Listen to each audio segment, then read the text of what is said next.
Hello, welcome to Cinema Savvy and welcome to the 2018 Oscars Watch Along. I'm Chris Garner, joined tonight with George Aldridge, Tayte in the hour from the mountains of Austria to provide, exactly as I said, our watch along of the Oscars. Yes. So, how are you guys doing tonight? It's going to be a long one.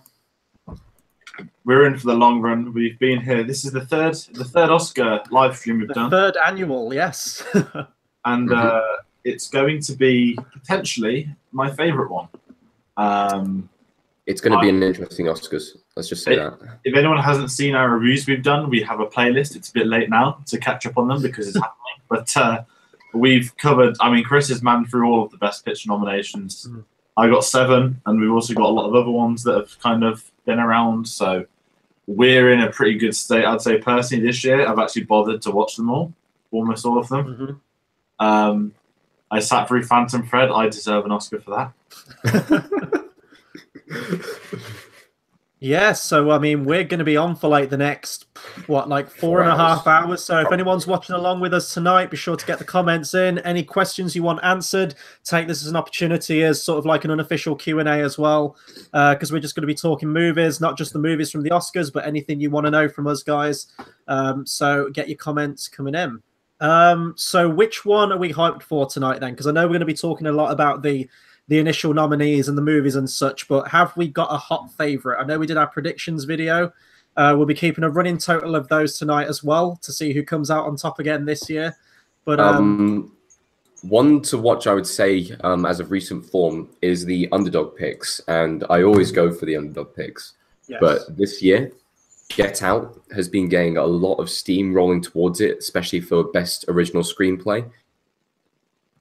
Also towards possibly even nabbing Best Picture, which is really weird because it's third in the betting at the moment. It's been creeping up very slowly on the other two. You've also got Lady Bird, which is also another one which could sneak up on everyone because it's the one film in the Oscars that no one hates. So because of that, it might nab the award on the night. But this Oscars, a lot of the categories are really up in the air, and I am clueless. I think I may have picked badly in some of the categories in our selections. Well, unfortunately, Tate, all the predictions are locked in. No further bets. I'm aware of that. So I'm aware of that. But there is some which I feel like might not win anymore. But maybe I take it on the documentaries and shorts categories. Yeah. Or something like that. Who knows? I mean, you voted with your head, but I went with my heart. And the Lord Nolan deserves his Oscar. I kind of just want that to happen just to see George's reaction tonight. I mean, George, you had the best reaction last year with the fuck up where they messed up the Best Picture nomination. So hopefully if we can get a Nolan win tonight, that'll be the one to watch. It will go from laughing to tears. Like Tears in the Rain or something like that.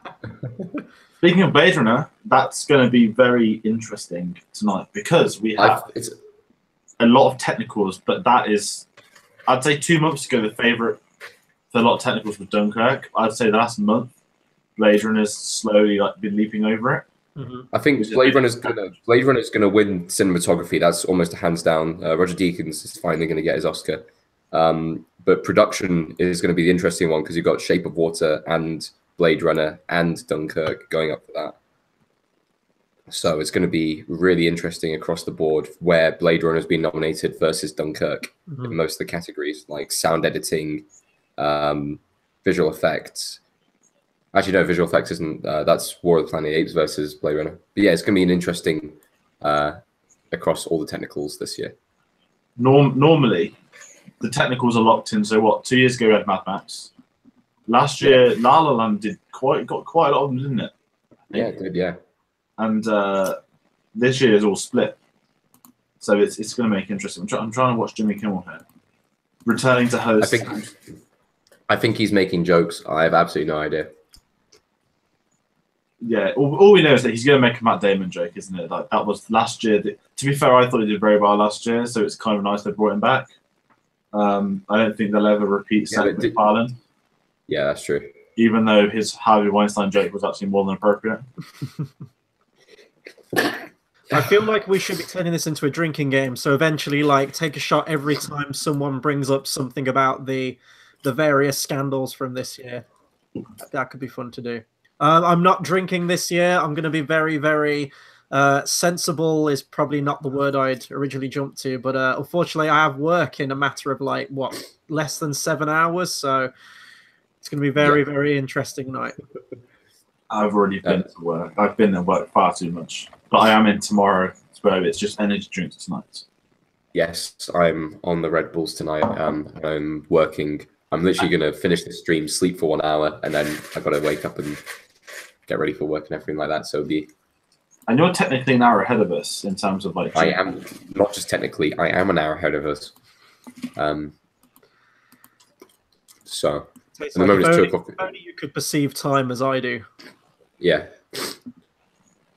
I'm at 2 o'clock in the morning. For everyone else who's unaware, it's very dark outside. Can't see anything. I'm locked downstairs. For those that don't know this change of setting, it's very late and it's going to be a very long night. So, in order also to watch the Oscars on a TV / laptop, and then do this on a Mac, and then do other things, I need more than my room. So, the disgusting wallpaper is here for its annual appearance.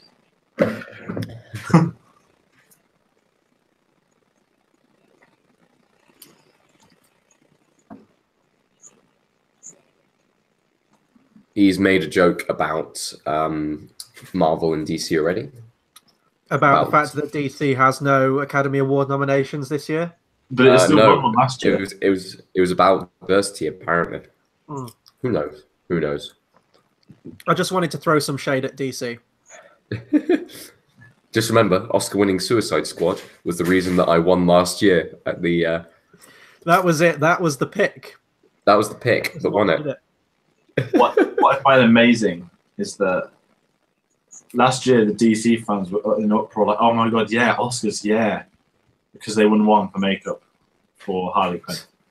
This year, like Wonder Woman didn't get any nominations. Like, no, go away, Oscars, you're shit. Blah blah blah blah blah. They're just crying. You should realize, like, Marvel normally gets a film nominated every year for something, and they don't really care. I reckon Black Panther will be nominated for some things next year. Not like Best Picture or stuff, but stuff like costumes, production designs. It's got a very good chance.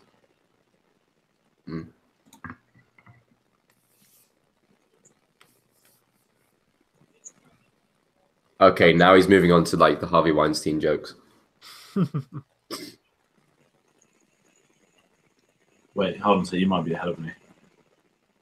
We had that problem last year, didn't we? I think we were slightly out of sync with each other. But okay, that's fine.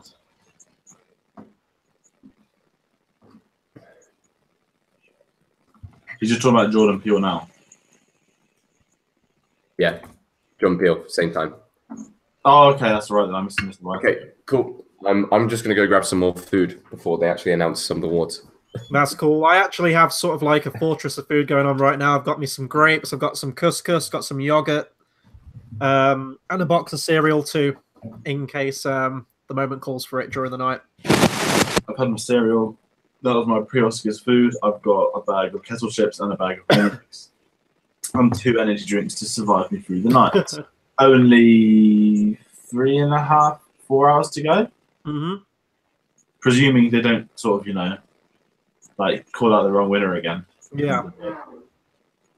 Well, I think there's going to be... Is there going to be something that happens? I mean, if they do something like that again this year, then it will be a bit suspect that they're just trying to get, like publicity from it and stuff. But I think they've got something up their sleeve during the night, probably. They're probably going to do like a fake joke about it. Like, oh, look at what we've done. And oh, no. Plot twist. You know what I mean? Usual stuff. So we got some people in the comments who we've got Brinsley again. Good to see you, Brinsley, and Claudia. She's a bit ahead of us though. She's watching on TV, so don't give away the winners before we get it on our stream, please. And I think naturally when we're live streaming, like people hear this maybe like 20, 30 seconds after as well. Yeah.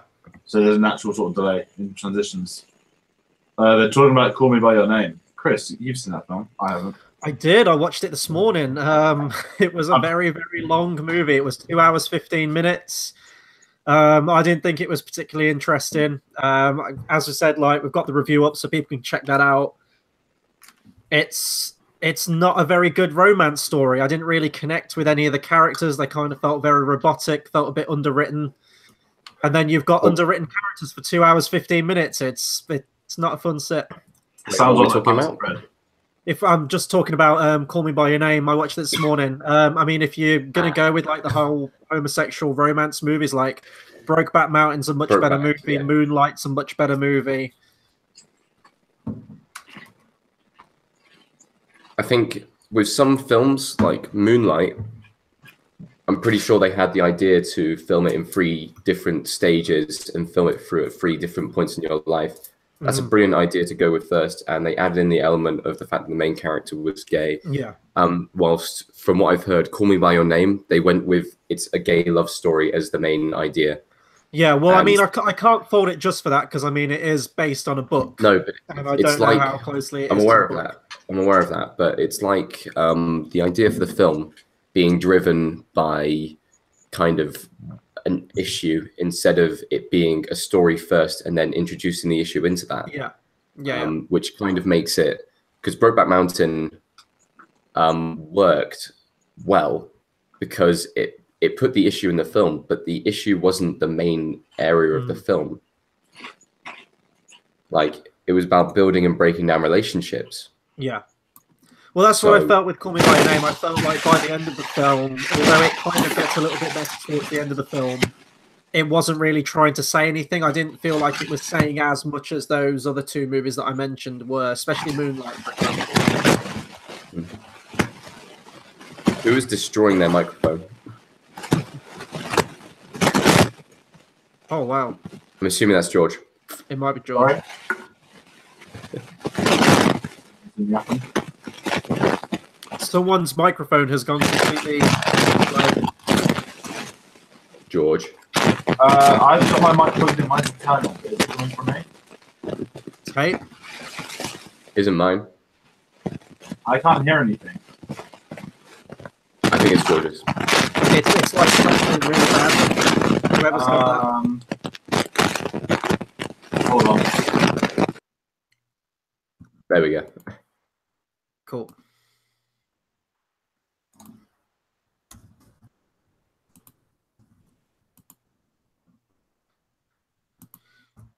So yeah, people watching at home, let us know which movie you want to win Best Picture this year. Any thoughts on any of the films?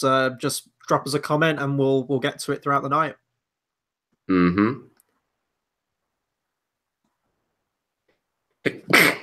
Oh. Bless you. Oh, Best Supporting Actors first up. Okay, so I've okay, this is Sam Rockwell. There is no competition. Best Supporting Actor. They have a pick. If they're gonna show a clip from him, can they please show the part where he punches that woman in the face? I'm not gonna lie, they just showed the Best Supporting Actor performance I'd possibly say of all time. Immediately, J.K. Simmons. J.K. Simmons.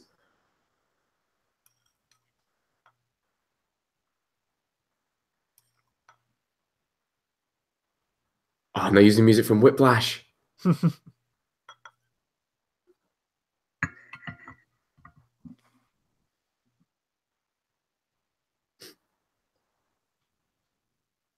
This is actually a really cool clip. My microphone working better now? Yeah, it sounds better. They are showing some great movies here, though, in this clip. They're showing some really good movies. Right. One thing, T, can anybody hear my laptop? No. No. Good, because I've now changed to the actual decent microphone as backup, so fingers crossed that the laptop isn't being heard. Oh, yeah, Viola Davis was nominated for nothing this year. But we know who's winning this, guys, don't we? I won't lie. So since watching 3 Billboards, I've had 2 songs stuck in my head from the said film. Number 1's Chiquitita by ABBA, for natural reasons. Number 2 is his master's voice, also known as that weird country song where Sam Rockwell goes and kills everyone. Yeah. I mean, let's be honest. Come on, guys. He's going to win this. Let's just start talking. Oh, he's going to win. He is criminally getting his Oscar late. I mean, we've got Willem Dafoe now. I think Willem Dafoe had this nailed down had Sam Rockwell not have won. I will say the Florida Project's one of the only movies from this year that I haven't seen. It's a very, very good film. You should watch it, definitely. I think it went under the radar. I think it came out a bit earlier than some of the others. Oh, look how happy he looks. That's the Green Goblin, you know. Who you have met? I did. I met him at the BAFTAs. Very nice, very nervous. I switched my black pen for a green pen. So when he signed my autograph book, it was in green. And I basically told him he was one of my favorite villains of all time. I didn't have the balls to ask him for a picture. And he was lovely, though. So, hold on, quick question. Does anyone actually Woody Harrelson's performance in the film? It's not his best performance from last year. Do you think it was Oscar worthy though? His supporting acting performance. I don't think so. I really don't. Had he been in the entirety of the film, I'd say yes. And I know supporting actors small amounts and stuff, but I don't feel like he had the. I don't think he had the lasting impression. He was more of the plot point. And like, do you think the supporting actors should have gone to the fish from Fish Called Wanda, or do you reckon? I don't think he should have been nominated. I think Michael Shannon should have his place. Well, I was going to say, if we're talking about snubs, we've got Michael Shannon from Shape of Water. Also, we talked about Detroit, how that's been completely snubbed. And then we've got Will Poulter should have been in there for best supporting actor as well. And then we got Kevin Spacey, because let's be honest, this role was always going to be nominated, doesn't matter who played the role. And I actually didn't get around to seeing this movie either. This film was only for one Oscar, isn't it? I think so, yeah, but I've heard really good things about it, so I would like to check this one out.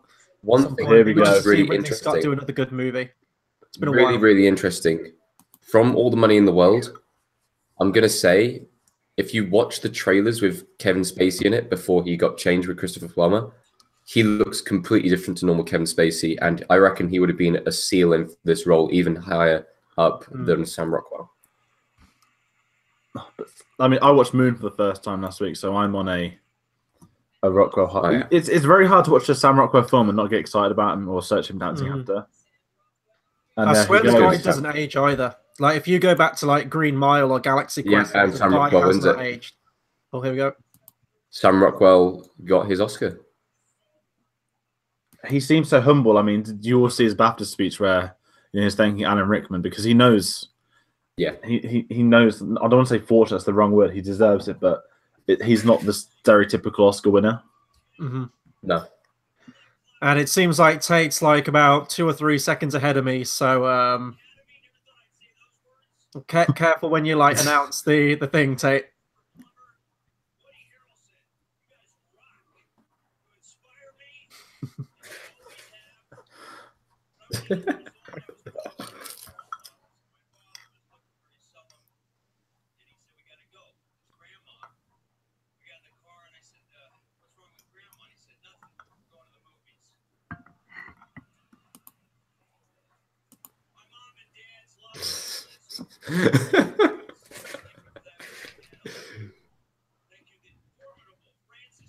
Is he going to dance? She looks as happy as he does.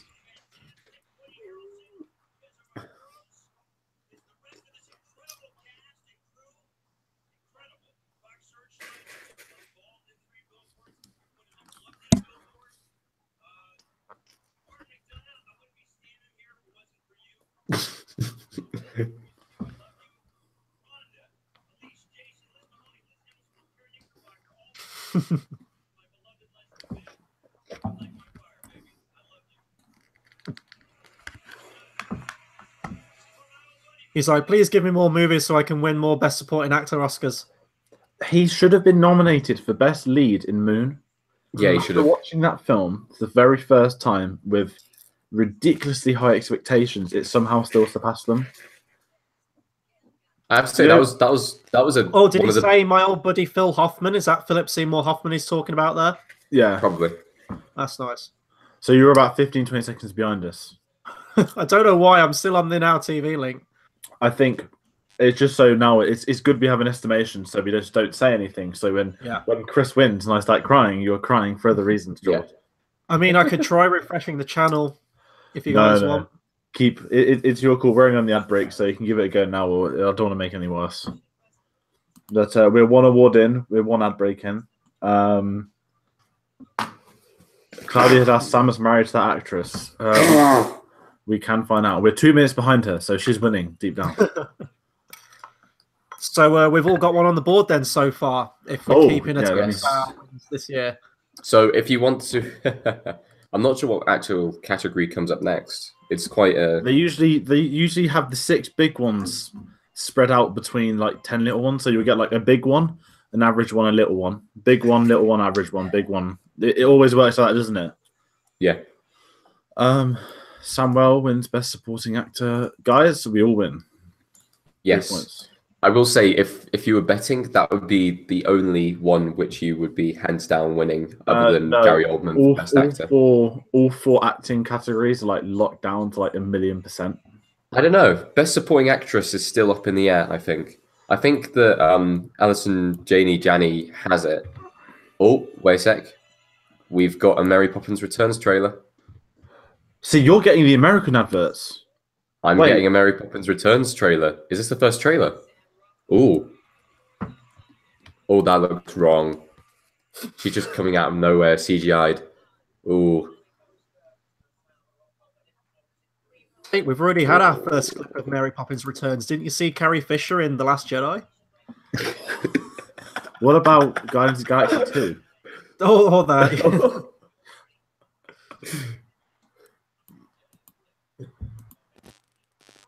They're playing with a kite, and then she flies in, and that's it. That's pretty shit.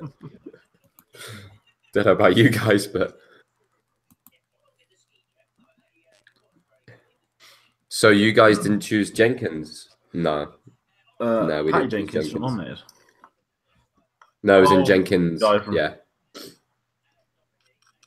No, for Best Supporting Actress, I think Laurie Metcalf has a chance. It's a slim chance, but there's a chance there. Yeah, I'd say Best Actress, Sally Hawkins, Saoirse Ronan, Frances McDormand. Frances McDormand probably has that. So, guys, if Tate's just got this trailer, and that's a Disney trailer, right? What other big Disney film is coming out in the next 7 weeks that we could do with another trailer for? You reckon there's going to be another Han Solo trailer? No, that's not the one I'm looking forward to. Okay, they just dropped the 20 pops. Yeah, they've just changed the American release date. Sorry about Tate for those listening. I think we're going to get a poster and trailer in the next fortnight. So I'm probably going to see it first before you guys do. What, the film? No, it was in the trailers. Well, if it comes on tonight, but the fact if they are going to drop trailers. Right, we're back to the room already. They always add in a song, don't they? Everyone performs a song they're nominated for. Oh God, is it going to be "This Is Me" from The Greatest Showman? Yeah, yes, it is. No, they're going to do the trapeze song, maybe. I've not seen it yet. Apparently, it's got mega cult status though already somehow. Yeah, I really don't see how. It's bizarre because you've had Star Wars come out and get all the money, and then Jumanji kind of made its money after Star Wars, and now The Greatest Showman's made its money. Oh my God, is that the Get Out meme? That is the Get Out meme.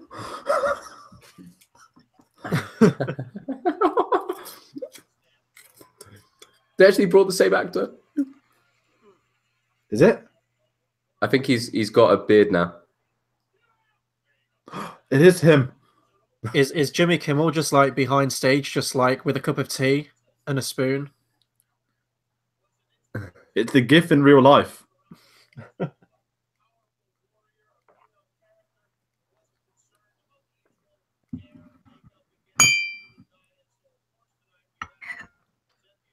Wait, wasn't concerned about getting a dreamy guy. If he's talking about Wonder Woman, that's exactly what she was trying to do towards the end of the film. That's dreamy guy. No hair. He said dreamy guy. It's Gal Gadot. I'm sorry, but the real female superhero from 2000. Oh no, it's 2018, isn't it? I was going to say is Okoye from Black Panther. Not to trigger you DC fans, but she's the real one. She's fighting for her throne. She's loyal to her country and doesn't run over the boat. No spoilers, guys. I still haven't seen it. No spoilers. I'm telling you, she's a loyal servant. Okay, got it. And the names would mean nothing to you, Tate, right now. Wait, what award is this doing? You know, with Army Hammer, like I always just expect the other Army Hammer from Social Network to always show up alongside him. Was he in Call Me by Your Name? Yes, Yeah. he was. Is he the bearded one? No, he's the one who plays opposite. Hair Shadow. and makeup, guys. Hair and makeup. Did we all choose the same for hair and makeup? Yeah, come on, guys. Yeah, There's only Justice one. League. There's only one winner here, right? I still can't believe Victoria Abdul actually got nominated for that. Come on, this is obvious. Wait, did we all pick? Did we all pick? Yeah, we all picked the same film. Yeah. Yeah. There we go. Chris, you somehow managed to get ahead of us. No, I'm equal to Chris. I didn't say anything. Oh, I'm like 1 second behind. Guys, we're 2 for 2. There you go. Darkest Hour, best makeup. I mean, let's be honest. The only other film that had a chance was the one if Kevin Spacey hadn't been sacked for being a naughty boy. Do you know what I mean? Because that was all about him makeup. That was all about him aging himself for the role. Not aging himself in the way he wants to be. But makeup, there's no winner except the Churchill film.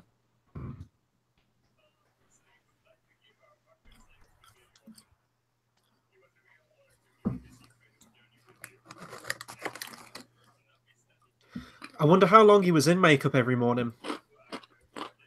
Couple of hours, Wait, probably. Quick question. Did Finding Nemo, was that CGI then, or was that makeup?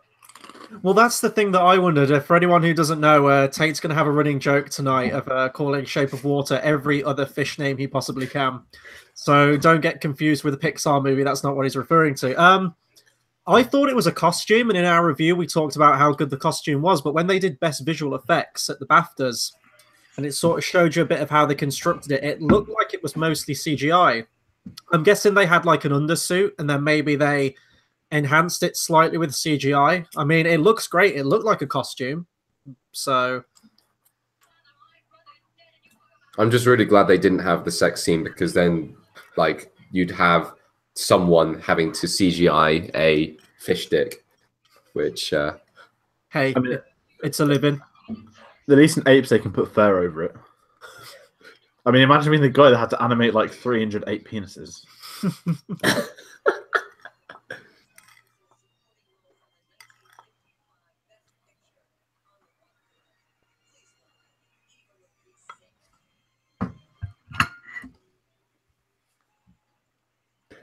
Wait, what's this award?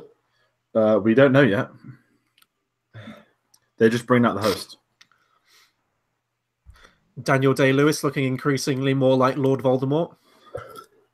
Maybe his retirement. Maybe his Oscars were meant to be his Horcruxes. And then he just gave up after Phantom Thread. Costume design, guys. Costume design.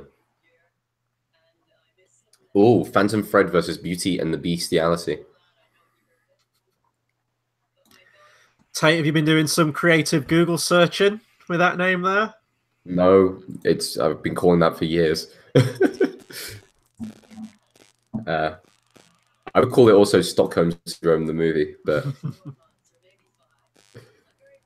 no, I think this is Phantom Thread. This is the only award it's going to win the entire night. Do we have all the same pick for this? No, Chris is a fool. Tate, me and you both are Phantom Thread, right? And Yeah. Chris went for the one that's not about fashion. He went for Beauty and the Beast, and then Shape of Water. Yeah, this is probably what's going to break me during the night. 'Cause I think on the whole, like this year especially, we were all pretty much on the money with what we were picking, like the same as each other. I completely overlooked Phantom Thread for best costume. Yeah. And I'll stand by that. I think that Beauty and the Beast does have better costumes than Phantom Thread did. The argument against it is its lead CGI. Yeah. Yeah. Even though technically that's a costume, right? If they pretend it's not a performance, it has to be a costume. Without any disrespect to whoever this actress is at the moment on stage, who I honestly cannot name, is still speaking. You just want the like the hook, the wooden hook, to come over the stage and just like yank her off stage. So, quick question: what is the theme of this year's Oscars in the background? I don't get it. The Beauty and the Beast set, to be fair, when I kept it. Yeah. What was the theme last year? It was really like spacey and stuff like that. Oh God, Kevin Spacey. Oh, sorry. She's final to the nominees, guys. Okay, here we go. I wonder if he's watching. Gaston.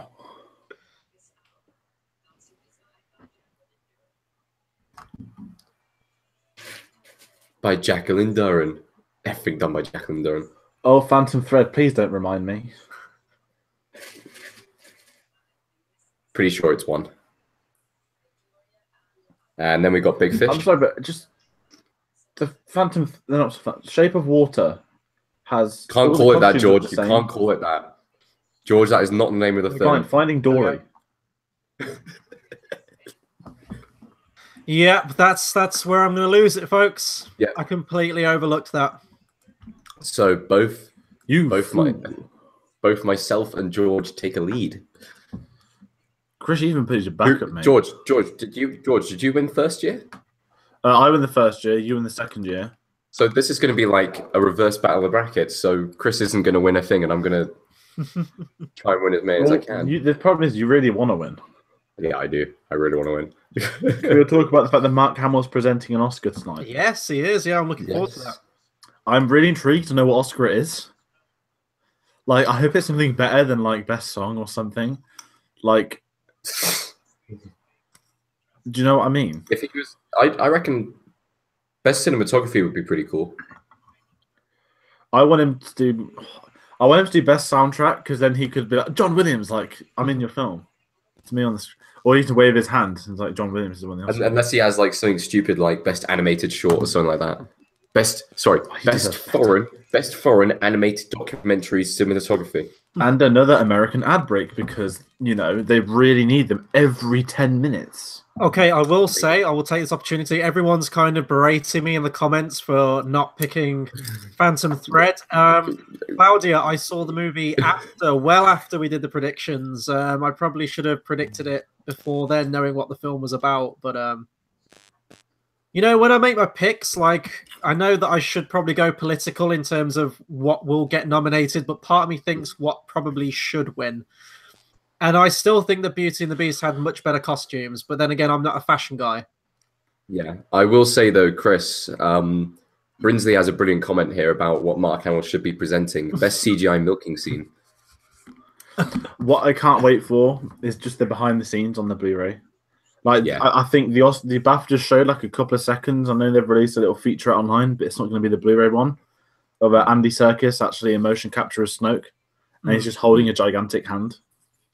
That guy has had one of the busiest years, surely in like Hollywood history. Like he wrote and directed his first film and released it. He then directed his second film, Jungle Book, and then he's also been in Black Panther. He's also been in Star Wars, and then I swear he's done something else. Wait, George, did you just see that advert there, the Rolex advert with James Cameron, like try to get a bit of advertisement for Avatar 2, 3, 4, 5, and 6? What, do they wear them in the year 2000? What year's Avatar setting again? 2039? Or am I thinking of Blade Runner? Or are you thinking that's when we're going to get Avatar 2's actually come out? Oh, they've added a Pixar land to somewhere. I know that Disneyland's getting Toy Story Land. Speaking of Toy Story Land, that's what they're talking about. Bit of behind the scenes gossip I didn't put on our Facebook chat earlier. So Toys R Us, first in England, we know that this is a sad time that Toys R Us is closing down. Mm-hmm. There I was ransacking it today, looking for anything decent I could, but I already missed out on all the great stuff. And there I saw it in the Disney aisle. There's a really famous Buzz Lightyear like toy. Obviously, it's a toy. It's Buzz Lightyear. That's worth like £100, and I saw it in the flesh in their reduced like discount bit. Wow. It's like the Buzz Lightyear bit in the actual Buzz Lightyear box properly, and I literally ran over to like Charlie and the Chocolate Factory, picked it up, and I was literally there like I thought I'd found the winning lottery ticket, and the entirety of the back was ripped off, which is clearly why no one else had like bought it and it was just heartbreaking. There's like 10 bullseyes in this one Buzz, and that's not like a terrible like dodgy porno name. That's like that's the shop floor, but. I almost had my hands on something I've been after for months, and I missed out because some genius started to rip all the back off. A part of me died that day. A part of me died also when I realized that's the last ever time in Toys R Us. Also, Sam known as Rockwell. Snakey Sam on that. Rockwell was crying, guys. Good. No, I don't mean that in that way, but like he shows his emotion. He's someone that he's not your stereotypical Oscar nominee. No, he's not. Like, if you look at the films he's done, what he's like outside, like he's got quite a private life and he's not all over himself. Like I'm the best. I'm Sam Rockwell. If you like looked at his speech, it was so un-Oscar-like. It was hilarious. I mean, he had the paper out, like looking down, reading it. Well, he just seems really humble with all the people he works with as well. I mean, not just for the people that he thanked there, but if you watched him at the BAFTAs, he talked about working with Alan Rickman while he made Galaxy Quest. He mentioned Philip Seymour Hoffman in his speech here, so you can tell he looks up to the people he works with. Not just Moon. Oh, but there's a very weird advert right now starring a human pig. A human pig, I say. They just dropped a living pig on the floor and it burst into money. Well, then it's a money bank. Yeah, I know, but it's an actual pig. That's what makes it really creepy. Well, the person just put money inside the pig. What the fuck? Wait, whereabouts inside the pig? Normal money bank area, but it's really weird that it's an actual animated pig. This is disgustingly weird. I'm getting these adverts. Go on Google Images. What the hell? Types in Marks and Spencer's pig cake, and it will change your life. Guys, if you want to know, that's a Santander advert, and that is one of the creepiest adverts I've seen in a while since the Audi R8 car birthing another car advert, which I still think is one of the creepiest adverts. Wakanda forever. So Tate's getting American adverts, we're getting people talking in interviews, and Brinsley's getting French adverts. This is a good combination. Brinsley, tell us what the French adverts are like. Oh, they're making jokes about superheroes being white. Oh, right.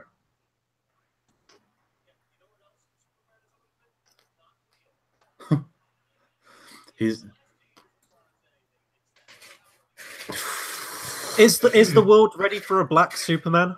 And I'm not talking about a Superman in a black suit that was cut from the final movie.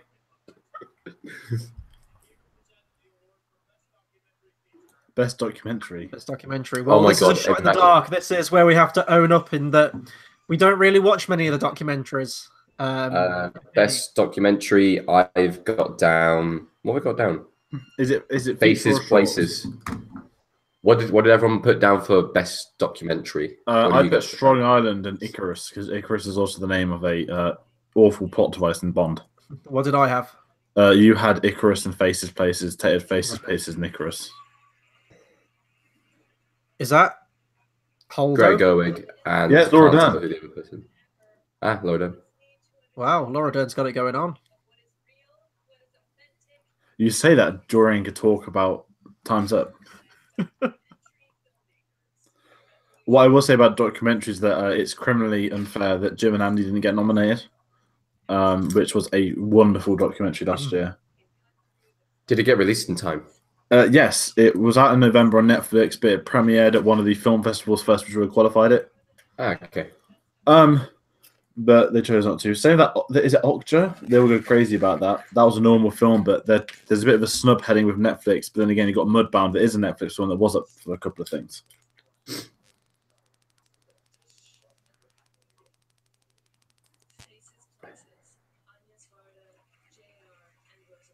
What I do feel bad about is I know this is going off topic of the documentary stuff, but it's difficult to get everything watched with the Oscars. But one thing I would like to watch more of the foreign films that come out, because that's a category every year that it's difficult though, because I don't really have any cinemas or theaters near me that screen those kind of films. Yeah, I mean, my cinemas even showed the Raid 2 when that came out. Mm. Mm.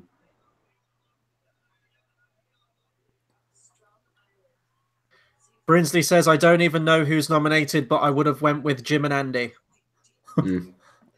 We'll see how you do, Brinsley. A couple of seconds. So you guys are going to find this out like 2 seconds before me, which is interesting.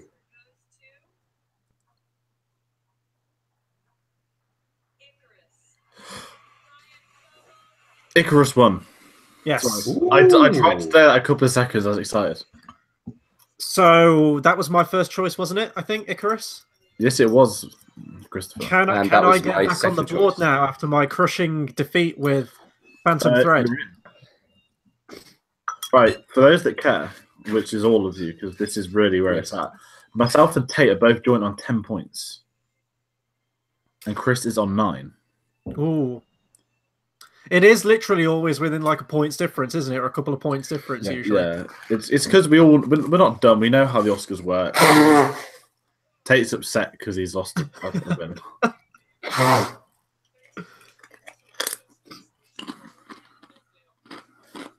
That was one where I was possibly hoping to go ahead because it was the one pick I had different from you guys. I literally sacrificed Best Director and hope I can win elsewhere. Well, I'm hoping that I win in these smaller categories like animated short, documentary short, and live action short. You also said that about documentary feature, but you're the same as me. Yeah, that's true. It works for me every time. Go for the big names. Yeah, I'm aware of that. Icarus, is that is it Netflix? Is it a Netflix documentary? I just have to find out. I'm pretty sure I've seen it on Netflix.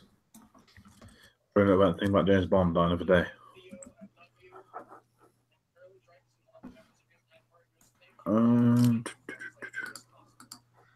These look like the least coolest boy band in the world. Netflix distributed it, so it is on Netflix.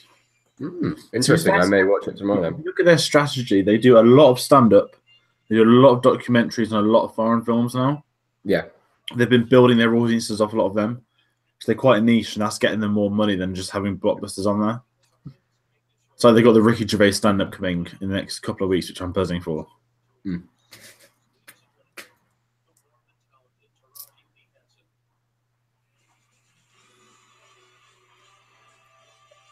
What?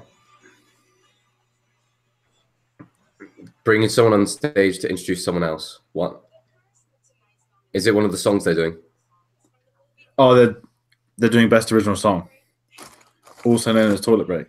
Hey, we got some leg going on. I've got to be that guy that's going to be that misogynist all the way through the night. I'm the worst kind of person, aren't I? Quick question is, are they going to get the kid to sing Remember Me? Oh God, please no. George, did you get around to seeing Coco at all? No. Okay, no spoilers, Tate. I was about to say it's a pretty much ceiling for best song. Best song.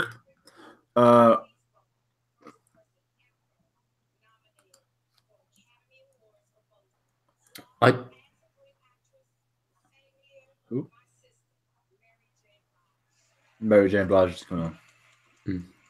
Right, so for best song, when the time comes, they usually get towards the end, don't they? Because they get them all to perform. They play them all, yeah. Myself and Chris have both gone with This Is Me's first choice. Tate has it as his second choice. Remember Me is myself and Chris's second choice and Tate's first choice. I have not seen Mudbound. Neither have I. It's up for best cinematography. I believe the first ever female nomination for cinematography. And it's up for something else. Best supporting actress and best song.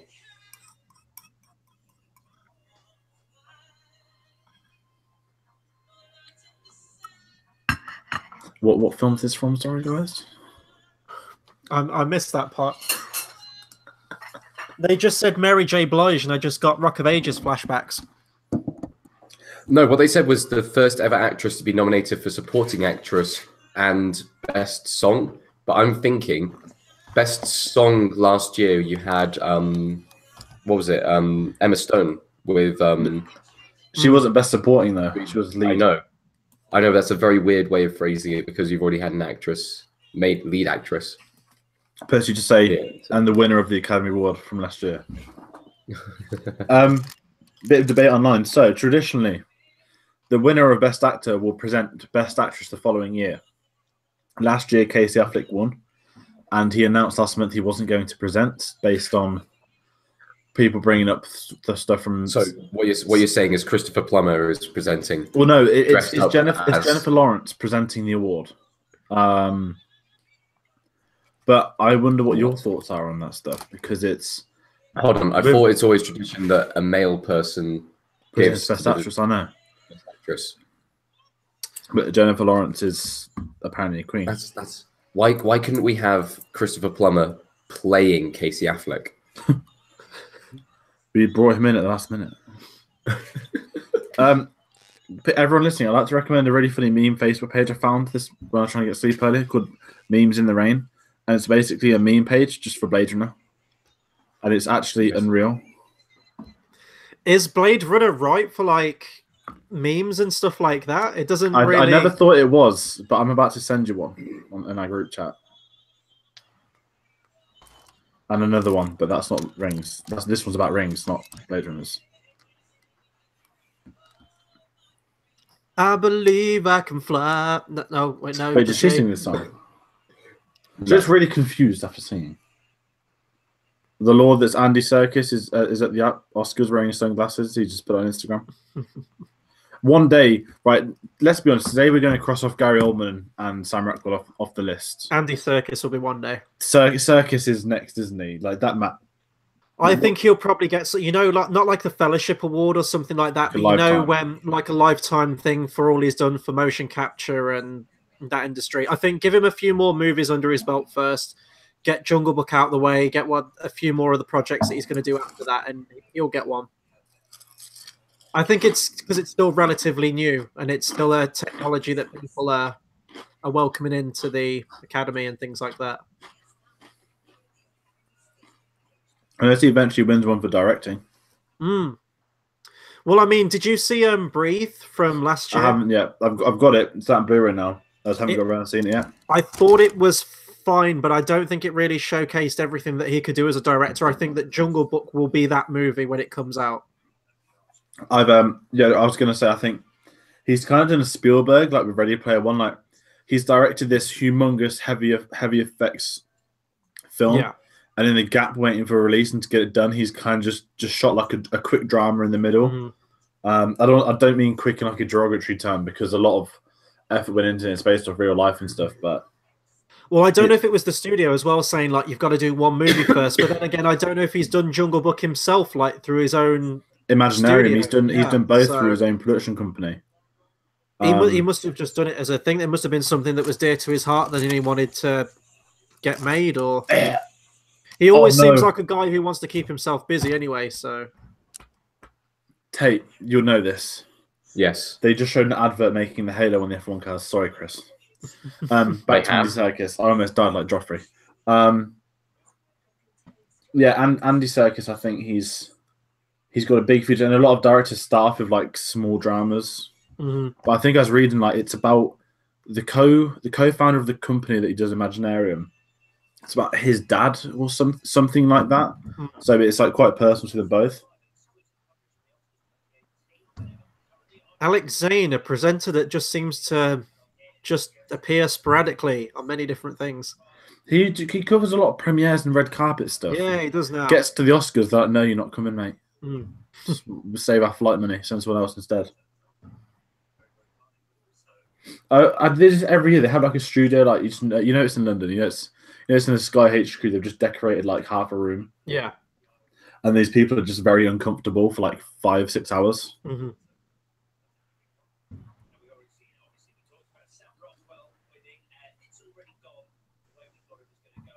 Alex Zane, the only human who is like a living embodiment of his own Bo Selector character. Wait, he was in Bo Selector? No, but I'm just saying, if he was. Well, I remember him from Balls of Steel, if anyone's ever heard of that. Yeah. He's the only one. From RootTube. Yeah, RootTube and Balls of Steel are the two things that I know. So he did Balls of Steel first, didn't he? Yeah. But he's the only one from that show that went on to have a career. But he was the most un-Balls of Steel kind of character there was. He just did awkward interviews. Yeah. Well, there was Dirty Sanchez was a TV show as well with the Welsh guys. I don't know if they're still doing anything now or if they've retired.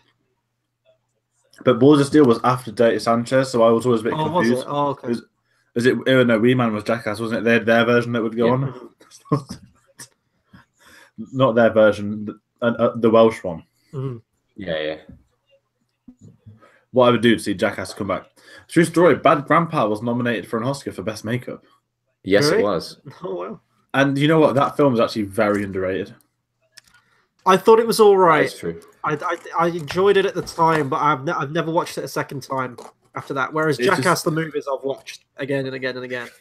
Jackass is just amazing.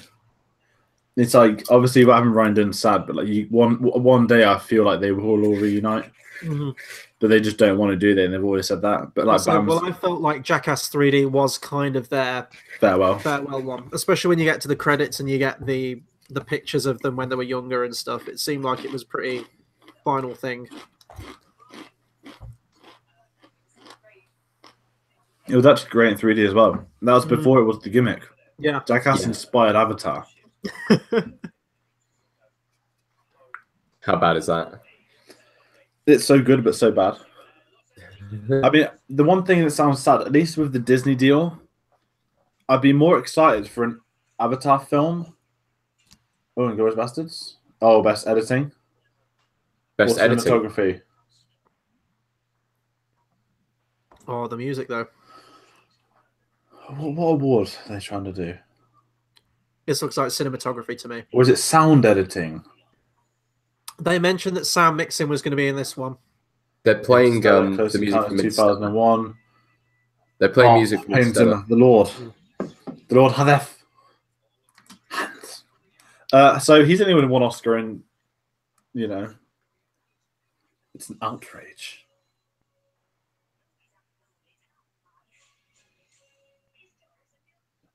Best. I'm actually struggling to work up. Is it best director? No, it's way too early. Brinsley's put Cloverfield Paradox for Best Picture ? I still haven't seen it yet. Tate, whenever you're free, Yes. I'll give it a watch and we'll get on a review for that sometime. I didn't mind it. I quite liked it.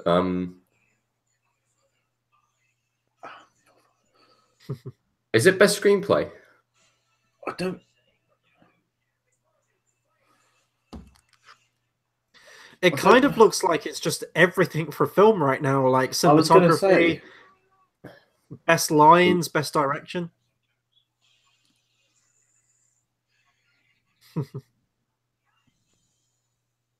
Could be anything. Yeah, literally could be anything. Oh, Lawrence of Arabia music. Oh, Amelie. Yeah. Oh. I don't get why you don't like Amelie. It's a good film. Oh, of course I have to. It.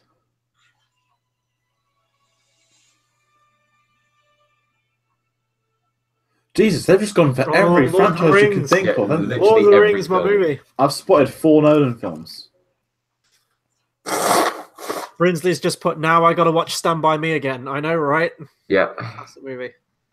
Can they just? I have absolutely no idea what's going on right now, but they're playing clips from almost every film of all time. This is just like, you like movies, get a load of this montage right here. We're gonna need a montage. Even Rocky had a... Yeah, we need a clip from Rocky in here. 12 Years a Slave. Followed by A Man in Prison. More. I just want to bring life into this montage. She was nominated for a Razzie. Hey, I think me and you are the only 2 people alive keeping that line alive. Of course we are. What a sad... Oh, Wakanda. Oh, Jaws. Yeah. And Brinsley's put, they should end the montage with Emoji Movie. Just said Patrick Stewart as shit. Yay, there we go. They got it. Creed. Creed. Killmonger, he's my king. Aliens. I'm sorry, have I missed a film that's not been on it yet? Yeah, they haven't done. Christ, they haven't done Whiplash yet, but they did that in the earlier montage. I will say this is probably one of the best movie montages I've seen in a long time. Oh, with 90 years of Oscars. Why have they got Wonder Woman? It was never nominated for anything.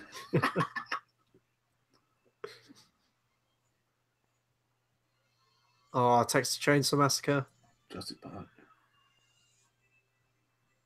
But watching this Oh my montage, god, it's so well edited as well. there's so many movies I still need to watch. What are they going to finish on? That's the Oh, question. Casablanca. Oh, it's Casablanca's just the final shot. thanking them for 90 years of going to the cinema. And watching streams online. Christopher Nolan's there, like, in brackets, 10 years of IMAX. The cinematic experience. Hey, it's Mo's just joined the chat. Hello. Well, hey.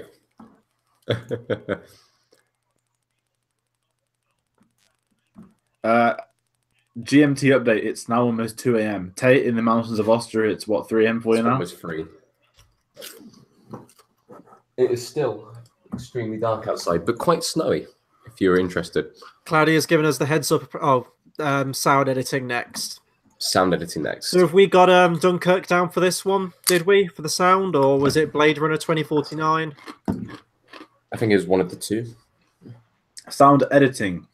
George Dunkirk, Chris Dunkirk, Tayte Dunkirk. War films. Now, I've always said this every year.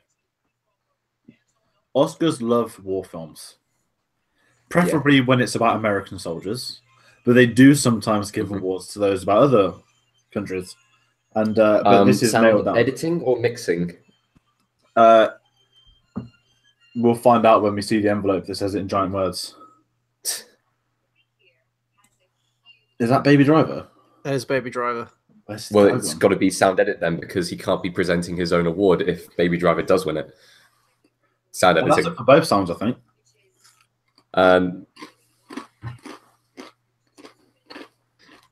Is that the one who plays the other chicken? Baby Driver. Baby Driver? No, it's not.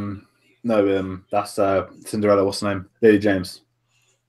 No. Sound editing. The bad guy's Yeah. girlfriend. Monica. Oh, so Baby Driver is there. Sound editing. Yeah, editing. So that's Right, we're all Dunkirk again.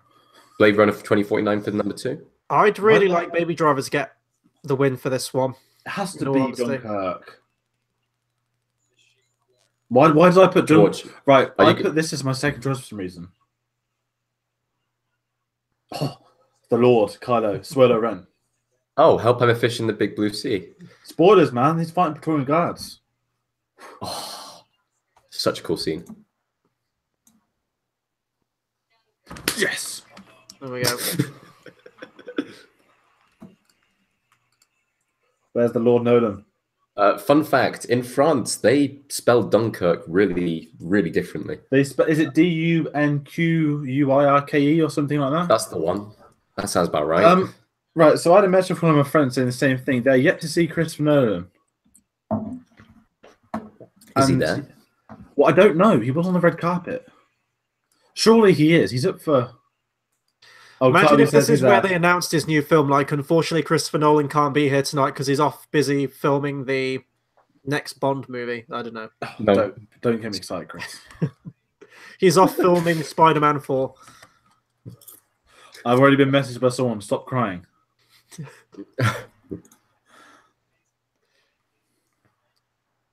There he is. The Lord. George, is he a Just think, religion? guys. That's the question. Is he a Christopher religion? Nolan a religion? Nolanism. Should I be the founder? Just think, he made superhero films relevant. That is true. Like, Spider-Man's there, and it did help, but come on. Like, taken seriously, like, nothing will come close to what the Dark Knight did for the genre. And then building off that, you do get stuff like the Avengers. You did get progress now, I guess you could say. Technically, it does come down to Deadpool, but in terms of quality, I think Logan's the next step forward. Yeah. And Logan is up for adapted screenplay. Here we go. Sound mixing now then. Guys, guess what? We're all up for Dunkirk again. That's Oh, Baby yeah. Driver again. Dunkirk and then think Baby they To Driver. be fair, sound mixing, I think Baby Driver has a good chance. Yeah. But I do think this is Dunkirk's. Chris, you didn't put Baby Driver as your second choice. This is your fault. Oh, didn't I? So I've got Dunkirk, and what was my second choice? Your second choice is Baby Driver. My second choice was Baby Driver. Mixing is the editing of the soundtrack with the diegetic, the non-diegetic. Mhm. And to me, this is really just Dunkirk or Baby Driver now. I've got Baby Driver down. Your Baby Driver is your second choice, Tate.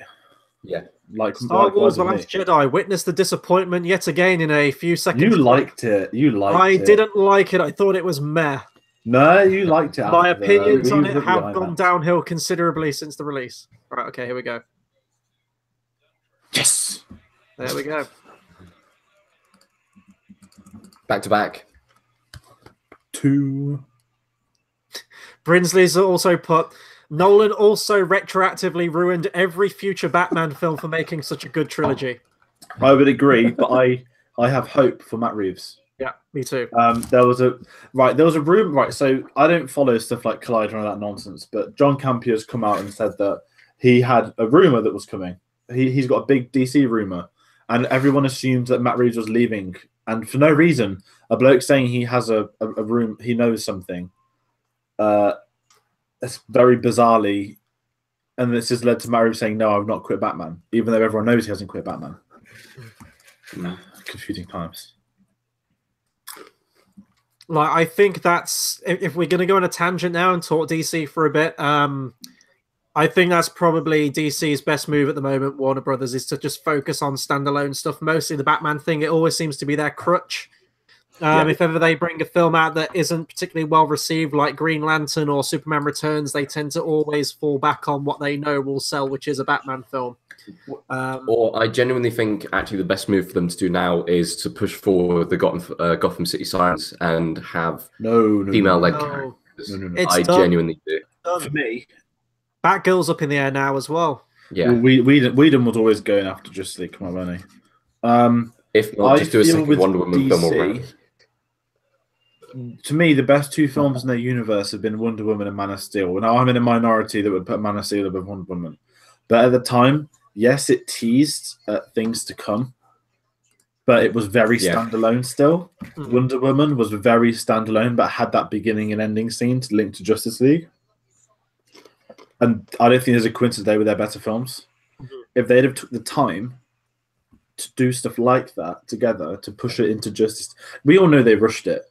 But what happened last year is going to make for an amazing documentary in about 20 years' time. I'm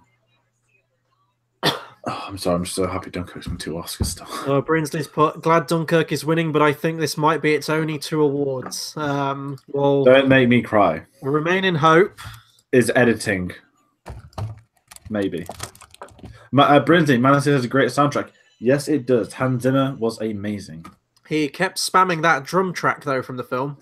Yeah, but it was still a great soundtrack. It suited what they were going for. See? Just spam that one track. And then you get the loud trumpet. Oh. Wait, what? What's this an advert for? From the director of Fast and Furious.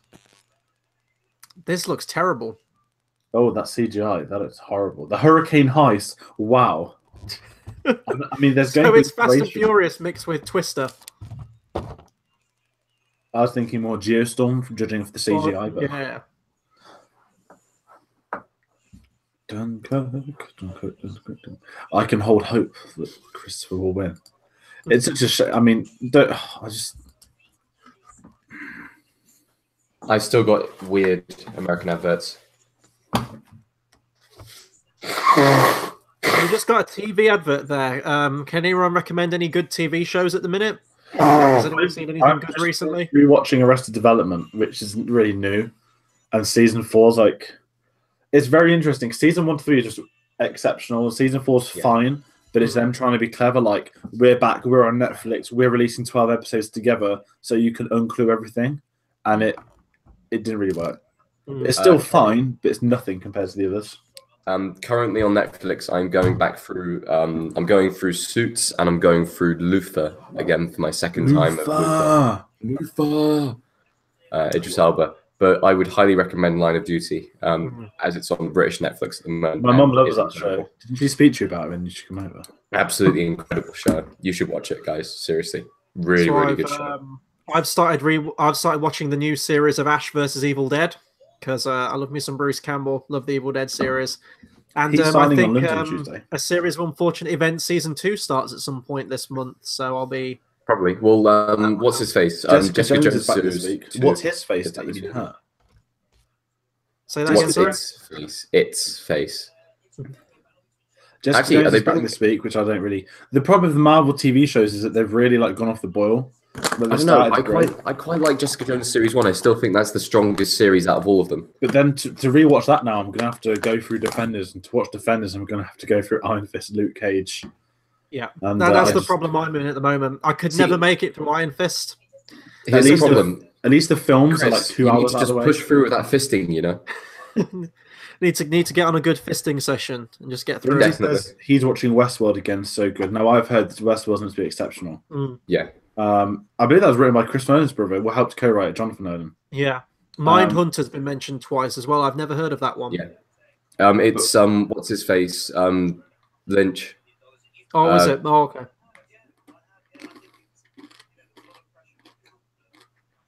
Chella says apparently "Remember Me" is about to be played on stage. Oh, cool. I'm down for some Coco action because I did quite like that film. I still think that the best animated film from last year was Loving Vincent by a decent amount. Right, see, Living Vincent I didn't watch purely because I watched the trailer and it really hurt my eyes. And that's a really bizarre thing to say, but because each frame is like an oil painting. It's a phenomenal film, I have to say. Your eyes adjust to it quite quickly. Well, I don't really want to watch it, like just in the sense that there are other films I'd rather see that aren't going to like taser my eyes first. For example, next week I'm going down to London again to rewatch Dunkirk at IMAX. That's the third time I've told you it's the last chance I'm going to get to see it at IMAX. Yeah, let's hope that trend continues. And damn it, Brinsley's already beaten me to the Cocoa Pops joke. Damn it. Jessica Jones is the best villain, hands down, also says Brinsley. Best Marvel villain up until Black Panther. No spoilers. No, I'm not spoiling it. That's why I'm going very quiet. I know that Killmonger is meant to be a phenomenal villain. So hey, Kate Capshaw though, she has aged. Cowdy says, "I know George thinks Nolan's the real deal. Well, the Dalai, but Jimmy just spoke to my Dalai Spielberg. Right, Steven Spielberg to me is the greatest director of all time. It's going to be a struggle for anyone to come close to that. But he's probably my second favorite director of all time after Nolan. Oh, they've got the main actor from Big Sick on stage. Oh, and Lupita Nyong'o. He's also been I forgot the name of the sitcom. The tech one. Big Sick's nominated for Best Original Film, isn't it? I believe so. It's not original screenplay, is it? Yeah, it is original screenplay. It's a brilliant film. I seriously.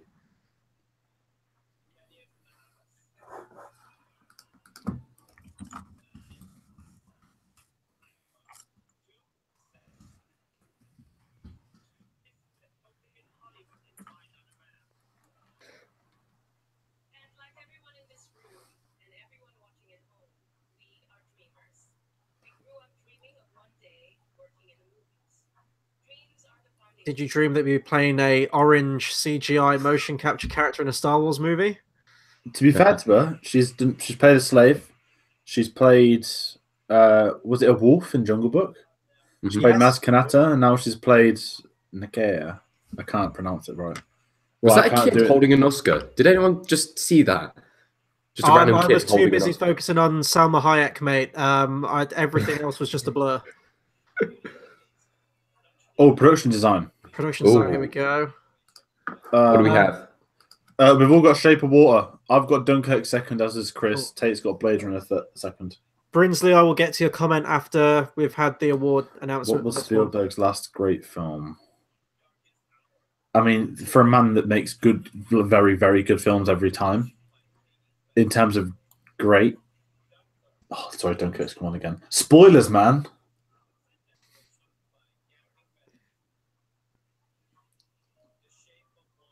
I think Shape of Water's got this in the bag. It deserves this one.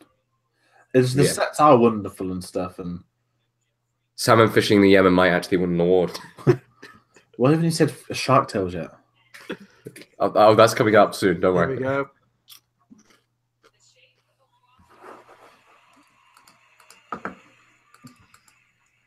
Right. So, in answer to Brinsley's question, what was the last greatest Steven Spielberg movie? I'm going through his previous films now.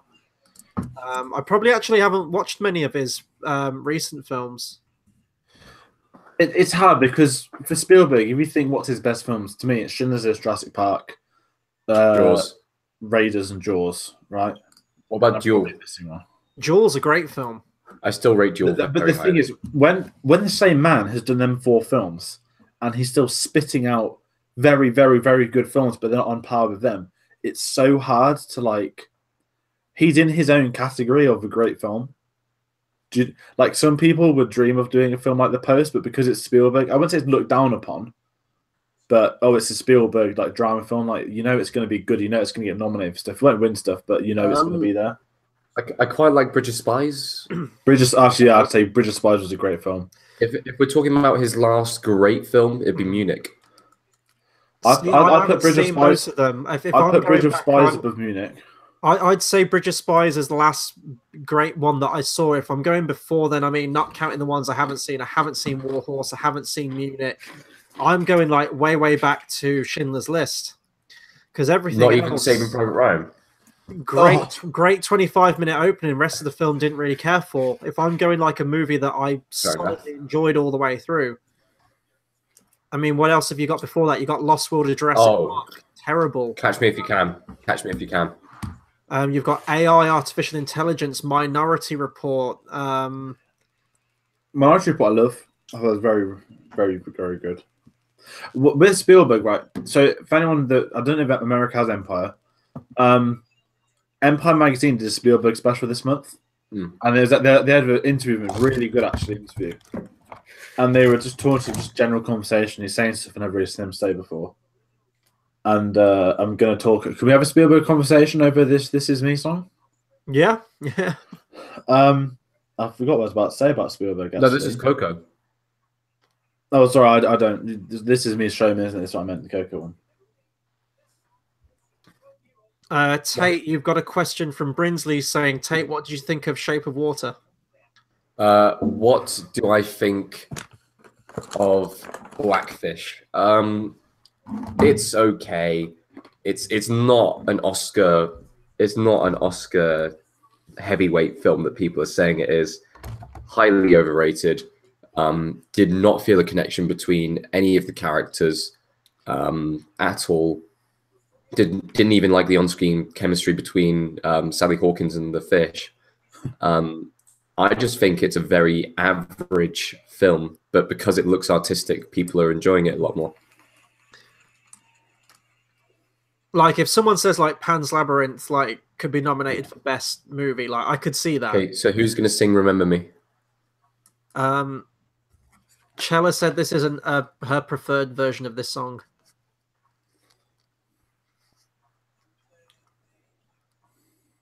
Oh, is it the person? Okay. It doesn't seem like he's very what's the word? In tune.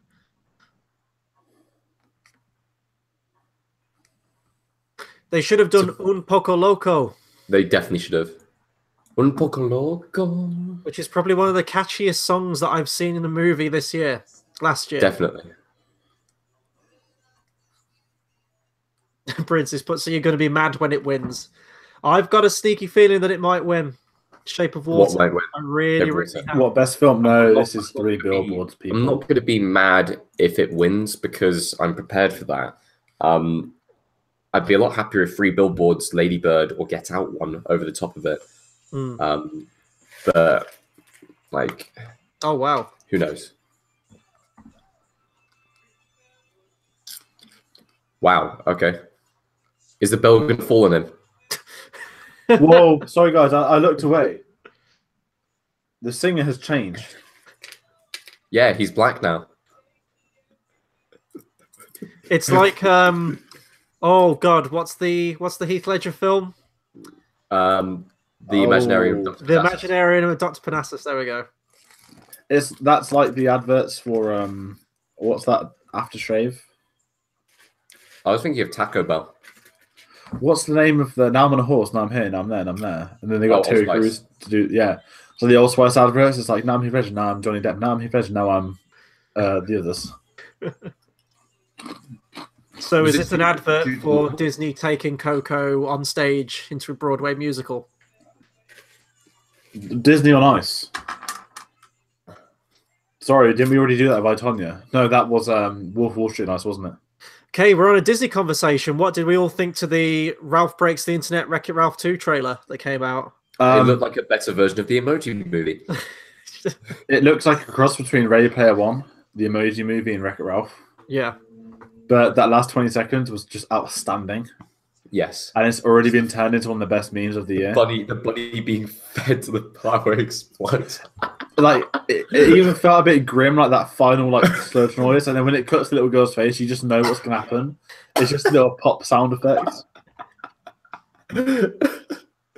I think that's really evil. I think that is, if they go with that kind of dark tone of humor throughout the entire film, like Ralph finds the dark web and shit like that, then... Fuck, dude. They were just like, finds like a casual beheading video or something on the dark web. What are you saying is that Wreck-It Ralph 2 is going to have like the ISIS kidnapping videos? And they've just got like Wreck-It Ralph like with a body bag over his head. Ralph's gonna see to win some money, so he's gonna sell Penelope von Streets to the slavers market or sell her all.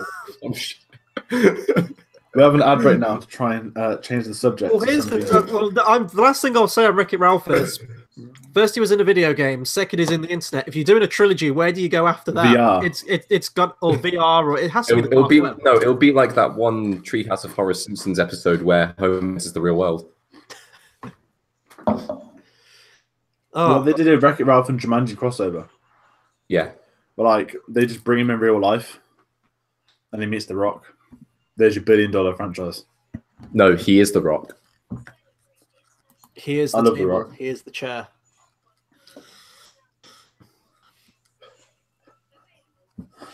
So one of my friends tuned in. He just typed me saying, "ISIS beheadings." Good meme. Imagine if someone literally just tuned in at that one. Is that what he did? Is that what he did? He came in at the moment that you mentioned that. Well, when are we going to get an Oscar film about that then? We've already had. Well, to be fair, they got what? They got the Bin Laden killing film out like a year and a half after he died. That's got to be pretty high up on their achievement list. Zero Dark 20. I really didn't like that film. 30. 30, that's one. Wasn't that on like Film Club, like one of the very first ones? Was it so mediocre that I think we put it in with another review? Yeah, didn't we do it with Iron Giant, if I remember rightly? What a really fun double bill. You've got this one about this evil Russian-built like bomb prototype robot, and then you've got the one about killing Bin Laden. The only other... Actually, I can't make that joke on live stream. No, I can't. I was going about reading 2 books back to back. Oh, I think we're getting Best Supporting Actress next. Never limit yourself, especially on a live stream. If you just ask Logan Paul how his career's gone the past 2 months.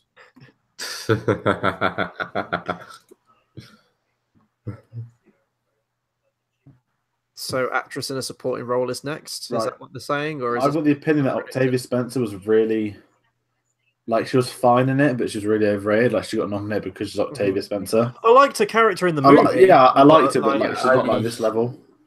She was nominated last year, wasn't she, for Hidden Figures? Yeah, she was. She's always nominated. Mm-hmm. Yeah, that's what I'm thinking. I think she's one of those actresses who just gets nominated even if the performance isn't overly that good. Well, here's the thing. It's Alison Janney, right? Is that, have I got the right name there? Yeah. Janney or Janie. She was great in I, Tonya, but she wasn't in that movie as much as I thought she was going to be. And I know that really doesn't mean anything with the Best Supporting Role, but I think she'll probably still win it. But after watching I, Tonya, I was a little bit let down by it. Yeah. I genuinely think that Margot Robbie's performance should have been put forward more for Best Actress. I just thought I didn't really. I just saw her as Margot Robbie in that film. It's just It's if you've seen the documentaries about Tonya Harding before, you see that she became that role. She really did. Like she is that person in the film. The other thing is like crazy. Margot Robbie, like, she can't pull off playing. Like we said this in our review, she can't pull off playing a 15-year-old. Like she's meant to be that in a scene. No. Yeah. And like just because you've put a perm in your hair doesn't make you 15.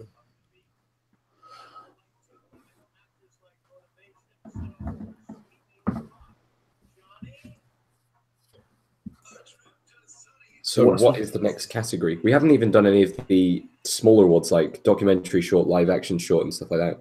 Well, we had documentary feature, which kind of counts. No, we haven't had any of the short films ones, unless they were done earlier on in the night. No, these are all live. That's what goes on so long. No, don't they do some like really early before the others, like the documentary short, animated short? BAFTAs. That's BAFTAs. Ah, got it. So we still have how many awards do we have left? Like we got a lot, dude. We got like another 3 hours of this shit. Oh my god! Oh my god! Oh, West Side. I thought they said Harry Kane then. Fuck off. Is this West Side Story? Yeah. Yes, it is. So, Spielberg's remaking this film. Apparently, it's a passion project of his. He's doing it after I really Indiana love the Jones. original. Don't I get don't me. know how I'd feel. The original's really dated now. I watched it last year, like midway through last year, but you can see why it's a classic. You can see why it won Best Picture at the time. Yeah. I don't think they should remake it. If he wants to do a passion project thing, do a new musical. I don't think it should be West Side Story. Oh, sweet Jesus. Who is she? I wasn't It's listening. from the film, I'm assuming. She wasn't that character that just came on, was she? She's just Michael Jackson. She was, yeah.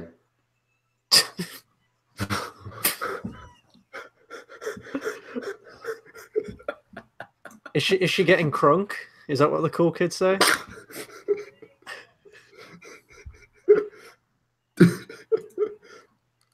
So is that just a dress, or are they just like the childbearing hips that she's got going on right now?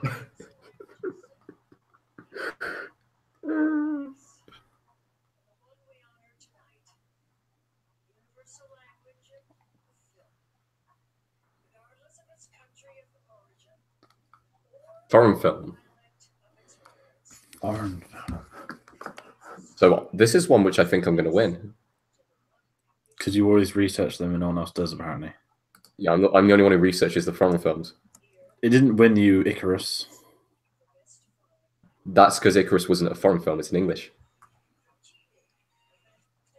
So I've got Fantastic I've got the Woman. Square. Here as Chris has one. got the Square. Tate's got Fantastic Woman and Square. I've got Loveless as well as Old Body and Soul, which Chris has. The two top picks are The Insult and Fantastic Woman, which is really interesting. But if you're having a look at this category, I'm not sure. I can't believe I'm going to say this, but it's pretty much a ceiling for a Fantastic Woman, which is a very dangerous thing to say. Very, very dangerous thing to say. If not, I'll go completely against the odds right now because it's got like 1 to 20.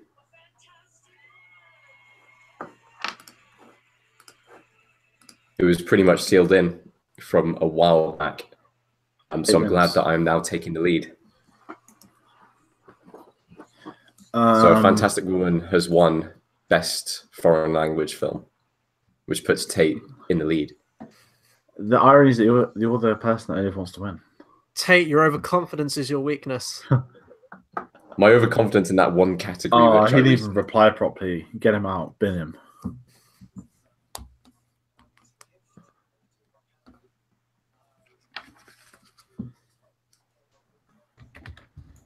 So what are the score totals at this current moment in time? Tate's on 22, I'm on 19, and Christopher's on 18. Interesting.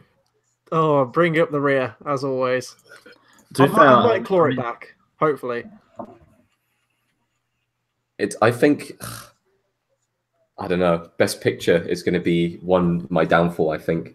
Because I put down Shape of Water at number 1 and Lady Bird at number 2. I'm going 3 billboards. Can we genuine, 100% concrete predict Best Picture right now? Because I really I can 85% predict Best Picture. I think it's going to 3 billboards. So we're all saying 3 billboards, but I mean, think I've seen this happen the last 2 years. Like, you have your dead set favourite. This is why I have a hope for Nolan. This is why the Lord I can believe with. And then one always comes in and takes it. If you want to hear the betting at the moment, Free Billboards is 10-9. So you put £10 on, you get 9 back, which is pretty much stealing. Shape of Water is 3-1. Get Out is at 5-1. 5-1's good odds. That's crazy. Supporting actress? Is this best lead actress right now? Supporting. Or best supporting? Supporting actress. And the winner is Harvey Weinstein. Oh, do you remember Boyhood? God, that was fun. I do. I still haven't seen Boyhood. I stayed away from it. It was, right? Shit. The only interesting thing about the film was the parents. Yes. And you had the most hipsterish, one of the most awful lead characters I've ever seen in a film. Probably with picking a 13-year project is that not every child actor can act when they grow up. Mm-hmm.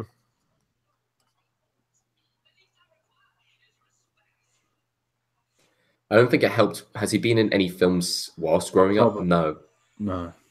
He signed like a 13-year lifetime contract. At least like Harry Potter got that right. Actress in a supporting role. Alison Janney. We've all got Alison Janney. For some reason, my second choice was Hello, Mahershala. Cottonmouth. Oh, that is an incredible role, I will say. That's probably his best role, in my opinion. That one episode where it goes back into his childhood. Jesus Christ. His eyes are really intense. Although I really did like him in Moonlight last year. He really did help that film. Claudia says, why was Octavia Spencer nominated for this? I could answer that, but I would probably lose a lot of subscribers. No one knows why Octavia Spencer I just think she was nominated. I think she was nominated because Shape of Water is it up for the Big Six? Yeah. Yeah. It's just to complete the Big Six. Alison Janney looking more like Deirdre Barlow from Coronation Street every time I see her.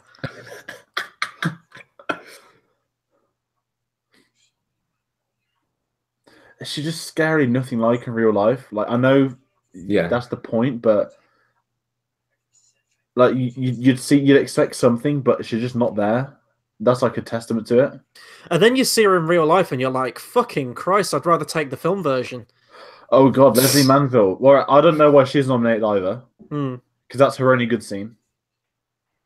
I want to go ahead and everyone in the film. I'd probably say she was the best. Phantom Thread. It's not much of an achievement, though. The lead actress in the Phantom Thread meant to be quite good. Oh God, no! I didn't really think she was. God, the mushrooms. So on my Twitter, they always eat Oscar meals based off the foods like are in the Oscar season, and like he tweeted everything he's bought today, like a key lime pea for Shape of Water, eggs for Shape of Water. He had mushrooms for Phantom Thread. And, now, am I the only one who thought, oh God, what's her name? I just missed it. Lady Bird. Laurie Metcalf. She was like channeling Carrie Fisher in every single scene. Yes, I feel that. The voice and everything. I put her as my second choice. She was after brilliant. Watching Lady Bird, she was fantastic. She's probably the best. She's probably the strongest actress from this category this year, actually. I'll say Alison. Oh, there's another one. Octavia Spencer. 5. See, this was her great scene. Everything else felt like just a common scene that almost anyone could have done. But she just got a bit of charisma. She does it. Speaking of like supporting actors, though, when Creed was nominated with Sylvester Stallone, I was really annoyed that they picked like his worst scene they could show off his acting with. His best was the speech. Yeah. Yeah. Sally Hawkins' clip's very odd.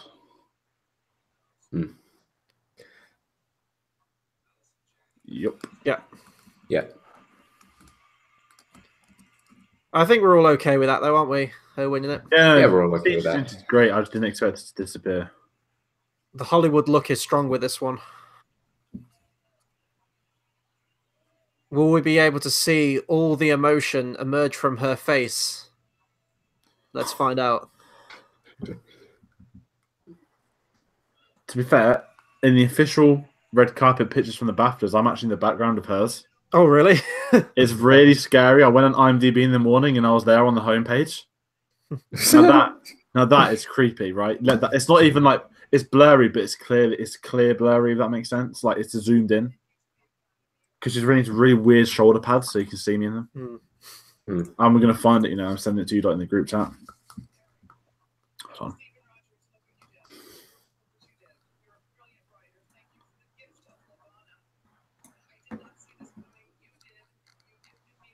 Did it look like Mary J. Blige was crying just then?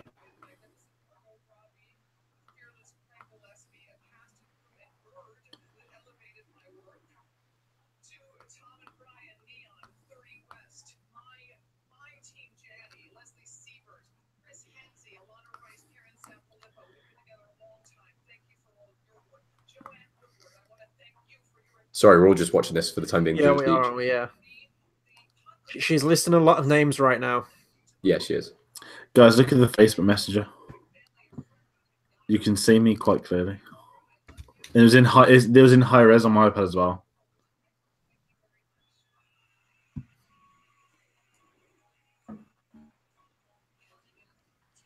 Another ad break in American. Wow. You want to milk those Oscars for all it's worth. To be fair, though, like at least I don't watch wrestling anymore because every 10 minutes there's ad breaks. It's like, oh look, someone's about to come out. Ad break. Oh look, they're halfway through. Let's have another one. Oh look, they've just finished. Let's have another one.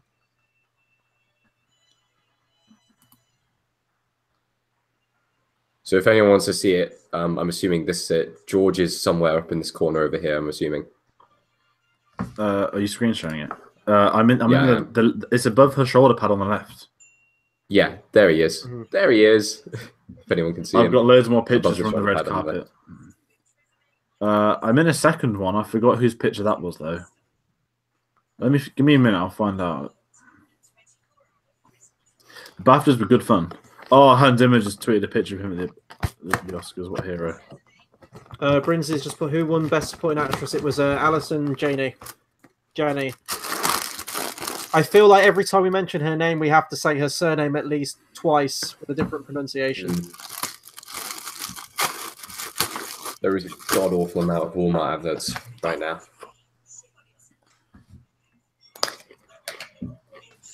It's very weird. And all of them are really creepy. Right, apparently there's a white dot on my screen every time the camera cuts on me.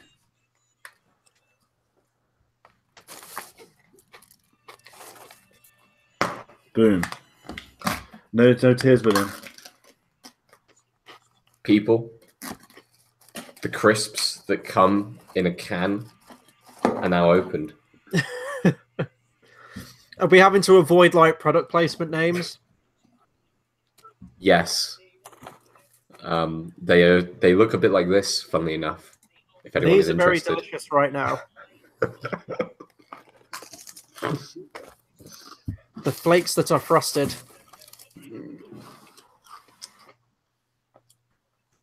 What are we on? Oh, to be fair, we've been an hour and a half. It's going quick. Yeah. How are we all feeling? We all staying awake? We all... I'm fine. What? Yeah. Alive? I mean, I've almost gone through half a litre of Red Bull, but that's okay. Why is there Calvin Klein boxes for? Please say someone just saw that. Different advert. Tayte, first it starts with the Red Bull, second it starts animated film next. Second it moves to the pure uncut cocaine. Oh my god, The Breadwinner. Is that actually a 2D animated film? The Breadwinner? I kind of want to go to The Breadwinner now, just on that basic principle alone. You need to let the past die. My god, the scenes, the absolute scenes if Loving Vincent wins. Well, here's the thing that we're talking about. Loving Vincent, probably in terms of pushing its genre forward in terms of what animation can do, the Oscar should go to that film, but I think it's probably going to go to the more palatable for the public film, which will be Coco. Mm-hmm. Although here's again the thing with most of these animated films, not so much the case of this year, but other years. Most of the ones that are picked, we don't get at our local cinemas. Like they would be quite, unique, out the way. Here's the problem: the animated category is stupid, and I say that because some animated films that have come out in the last few years should have been up for Best Picture, and the only one that has been is Toy Story 3. And there have been other films that have been. There have been other films recently. No, recently I'm talking about that should have been nominated for Best Picture, which haven't been. And this category, people have stated that they don't actually watch the animated films. They just go off it based of what their kids like. Mm-hmm. Which you should be more upset about some of the stuff coming out. That's why Baby got nominated. That's why Ferdinand got nominated. It's So, crazy. Tate, what you're basically saying is that we should sterilize the human. Oh wait, Mark Hamill. You're ahead of me if you just said Mark Hamill's here. No, he just said from a galaxy far, far away. Oh my god, it's the Broom Boy! He lives! The Lord of the Rings! Witness the witness the star of episode 9, guys. He looks like the kid out of The Boy in the Striped Pajamas. This kid's obnoxious. You know the kid from Boy in Striped Pajamas is Asa Butterfield, right? Yeah, but he looks like he Asa Butterfield, but in reverse. Sorry, that's not his name. Asper, that's his name. I was going to say a joke there, but I don't think anyone will ever forgive me if I make that joke. They're bringing out the Lord that is Poe Dameron. It's Poe and Luke. It's BB-8. It's Poe and Luke. And Rose. Oh, they I was did just not. about to bring say that, Rose, but I didn't know if it was sort of like a regular Asian lady, and I'd be very, very racist. Toy update of Toys R Us. There was about 20 roses left on the shelf with their discount, and that was probably my favorite picture. I didn't mind Rose. They brought the most hated Star Wars character, even more than Jar Jar Binks, out on stage. Well, I was going to say, if anyone follows any Star Wars meme pages on Facebook, they've done like a poll comparing Jar Jar Binks to Rose, and say that at least Jar Jar like had some influence on the plot. Yeah, he gave emergency powers to the Senate. He did.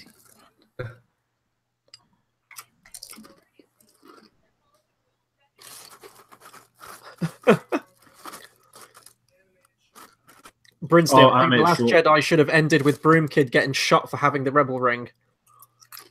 Yeah, this is going to win. I like your style, Brinsley. Dear Basketball's going to win. That looks cool, though, Garden Pie. Mm. The Disney pick. That looks... Negative Space Wow, looks that exactly looks like Revolting Rhymes. Isn't that just a remake of Gruesome Tales for Grizzly Kids? So what's winning?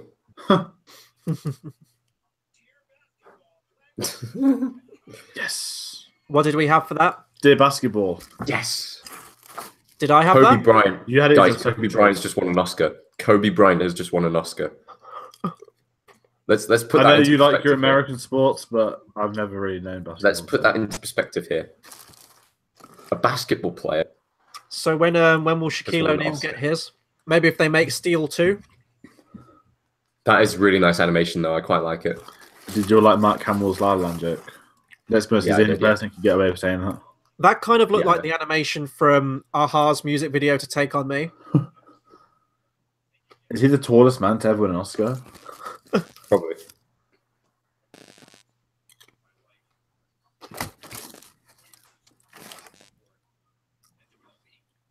Glenn?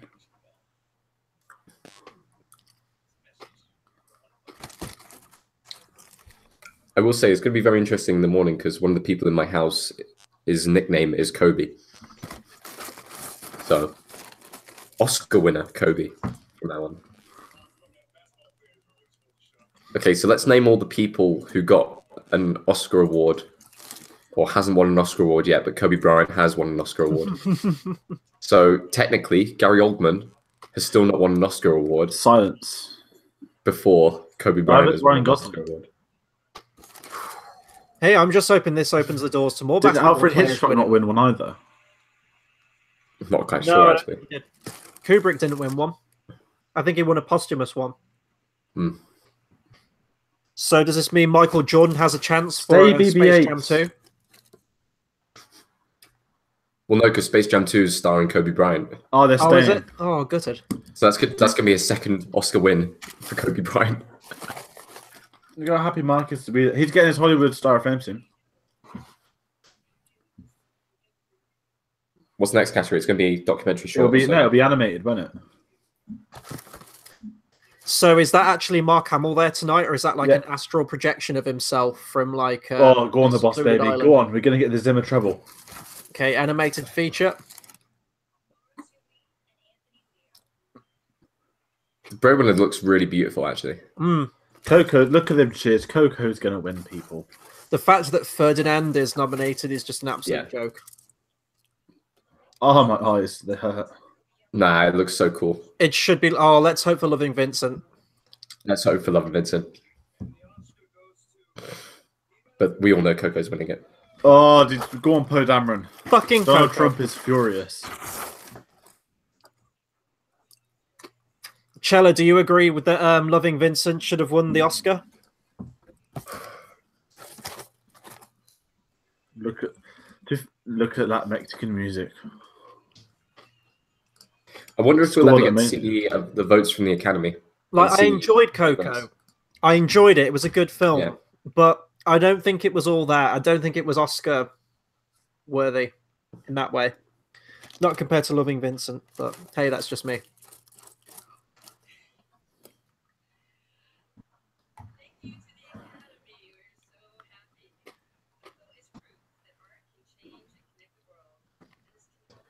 This is now every film since 2006 has been a Disney or Pixar film. World domination. The trend needs to change because over the last 2 years there have been winners which should have deserved it before. Are you saying time's up, Tate? I'm saying time is up on Disney and Pixar. I feel like DreamWorks needs a shout in there. He says this, but he's going to be there to see Incredibles 2 on the first day. Of course I am. I feel like How to Train Your Dragon should have probably won it when it came out. But, like, it's crazy. We've had Cuba and the Two Strings last year, and we had Love and Vincent this year, which are two winners which advance animation in their own field. I mean, for next year's Oscars, we're going to have Early Man and Incredibles and any other film that's coming out that... You'll have Wreck-It Ralph. Yeah. Which will probably win. Quick question. Pixar, weren't they going to call the lizard film Coco as well? Before they changed the lizard film? Yeah, Pixar had a film about the lizard because it kept on appearing in loads of different Pixar films. It was teasing the fact they were going to do a film about a lizard called Coco, and then I think they changed it. A lizard called Coco actually sounds like an exceptional film. Would you not want to watch that film? Hey, a lizard called Coco. I swear there's a film similar to that. There's something called... Well, there's Rango, which was a chameleon. No. There's a film I swear that's come out in the last couple of years. And it's like something called... and then a name of someone. Guys... I've no idea. Do you want to hear the the odds right now for what's it called? Best actor and best actress. They're both 1 to 10. 1 to 10. Go on. They're talking about Can You Feel the Love? I'm expecting a hologram Michael Jackson and Jackson 5 to come out. Can you feel it? Oh, great song. She's laughing, Chris. She heard you. Oh, song from Call Me By Your Name. Call Me By Your Name. I haven't seen it. I've heard a joke about that. Was it the guy that had the list of food? He had peaches on it. Oh God. Okay, right. I'm putting my box of cereal down for this. So I mentioned this in the review earlier. It is the most what the fuck scene in a movie I've seen all year, probably in the last decade. There's a scene where Timothée Chalamet has a peach, and he hollows the peach out, and he uses the peach as a masturbatory device, and he finishes in said peach, and then Armie Hammer comes into the room, makes fun of him for coming in said peach, and then proceeds to almost eat the peach. That's Call Me By Your Name in a nutshell. It was not what I expected. What would you rather eat, the peach or the mushrooms?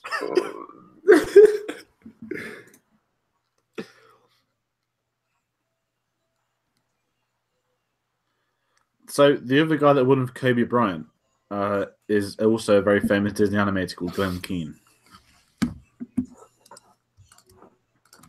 Does that mean Kobe Bryant could get? In the chat, one peach.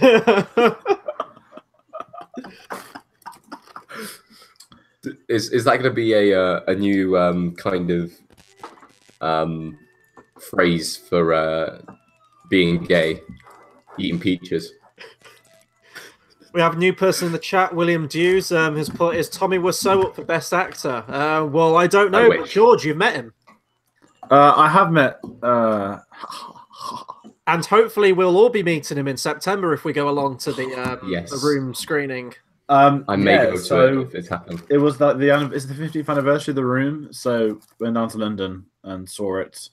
The Prince Charles, Chris, you've been there before. I don't know. You somehow watched Lord of the Rings there. Full spirit story too. 12 hours. I would not be doing that, especially. Yeah, I did a Lord of the Rings extended edition marathon. He was one of one person there.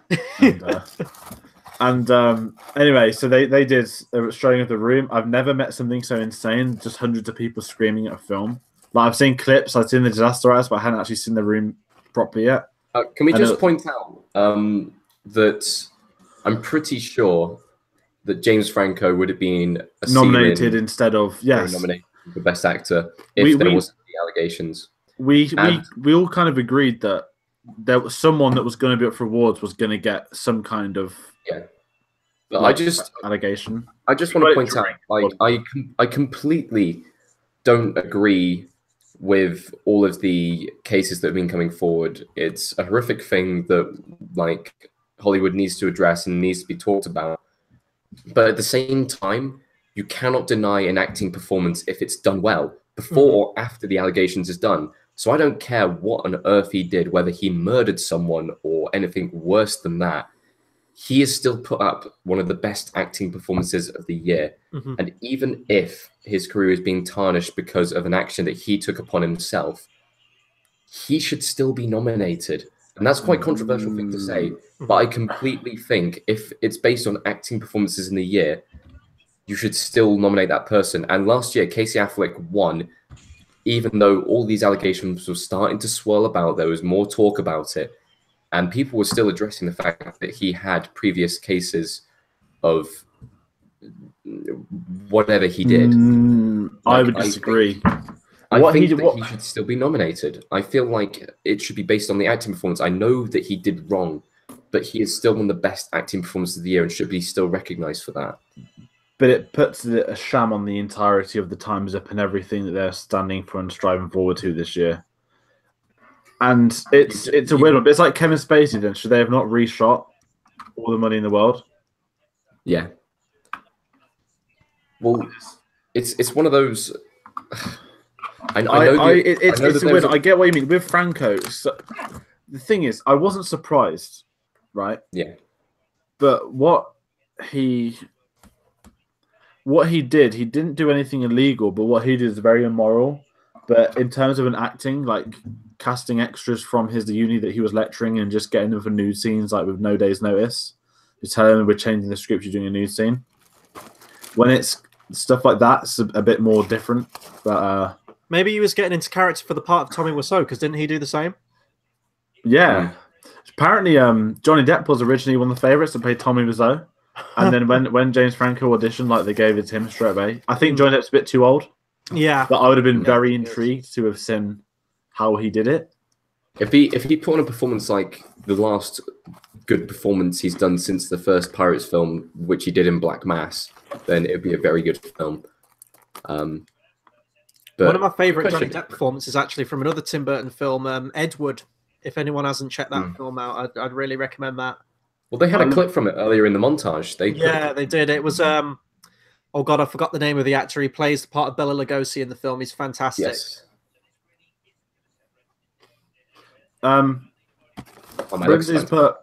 They've just dropped a Ready Player One trailer. I'm optimistically but scaredly looking forward to seeing that film. I'm just looking forward to Krennic. Yeah, I think that's the main thing that everyone's looking forward to be fair. It is a shame that John Williams isn't composing, because I feel that he was wasted on the post.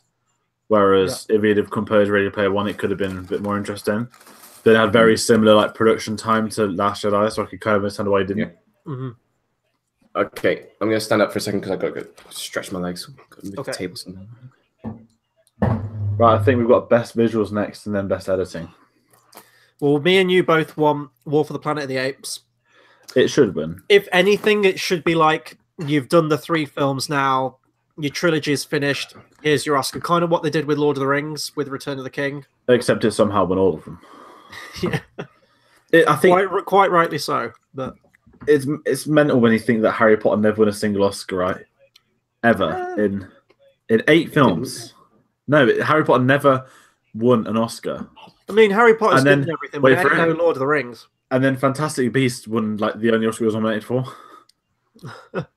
Like, I've always wondered, like, it's a bit because I remember they got like a BAFTA award, didn't they? Like not services to film, but like Harry Potter's finished. Here's this humongous British cinema achievement. I think it could have won production design and stuff like that. I mean, Philosophers could have won best soundtrack. I mean, I guess we always got to check who he's up against, but editing's gonna be interesting because Baby Driver won the Oscar. And you never know. Because Lord knows it, they need another sticker to put over the front case. Over I really wish face. I didn't open it, but then like I'd be fuming if I hadn't. Oh wow! It's Tom Holland. No, Claudius I also put, like Fantastic Beasts. Claudius put, Spidey. Is Tobey Maguire just suddenly entered the stage? Because I don't see Spider-Man right now. Have you guys ever seen It's Pizza Time? It's Pizza Parker. Hey, best awards and your film's up for none. Deal with it. VFX. Right. Planet of the Apes deserves it. Crap.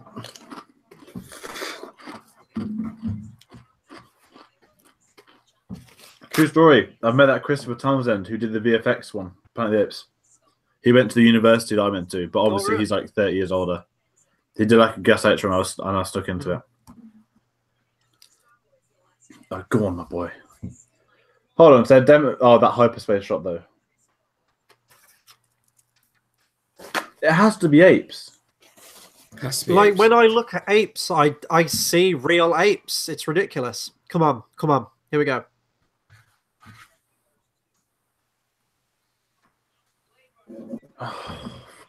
Right, I'm going to say something right now. Blade Runner 2049 had good visual effects, but it didn't have anything groundbreaking in it. It has a few like cinematic over the, bird's eye view cityscapes, which look fine. It has the holograms, but Ghost in the Shell did that earlier in the year, and in my opinion, did it better. So, No, I'd say the Ana de Armas hologram. It's just a bloody fade. It's a fade effect. Whack the opacity down a little bit. That sex scene, I have to say, for visual effects standards, is it's incredible. She's in a green screen, and they're just playing with the keys on the opacity button. I'm sorry, apes deserve that, hands down. Apes did deserve it, but I'm still somewhat happy that Blade Runner won. I will still say, though, Blade Runner 2049 is a movie that I've still only seen once. I haven't gone back and watched it a second time, so I don't know how it holds up on a second viewing. I definitely want to see it on a second viewing.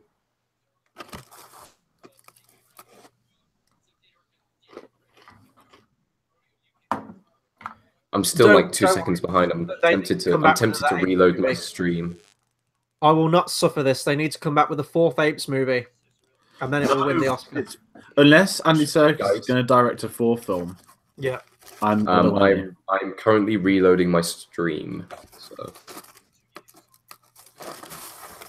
Yeah, go on. Play the music. Get them off the stage. Frauds.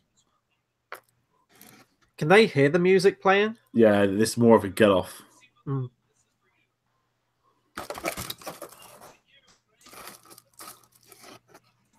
Deutschland, Deutschland, überall. Sorry. It was a bad decision to reload my stream. I've now lost it. Oh my god, we got Matthew McConaughey. All right.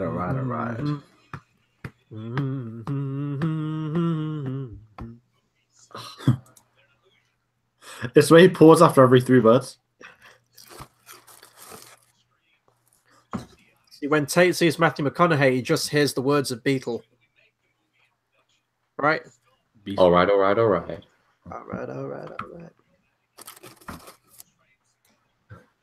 It's a wuzzy, it's a woozy, it's fairy dust. It doesn't exist. It's not on the elemental chart. It's not fucking real. So this is best editing? Si, senor. We all have. Let me know when they start and answer the awards. Just want to try and see if my stream is synced up. So we're on to film editing. They're showing Dunkirk now.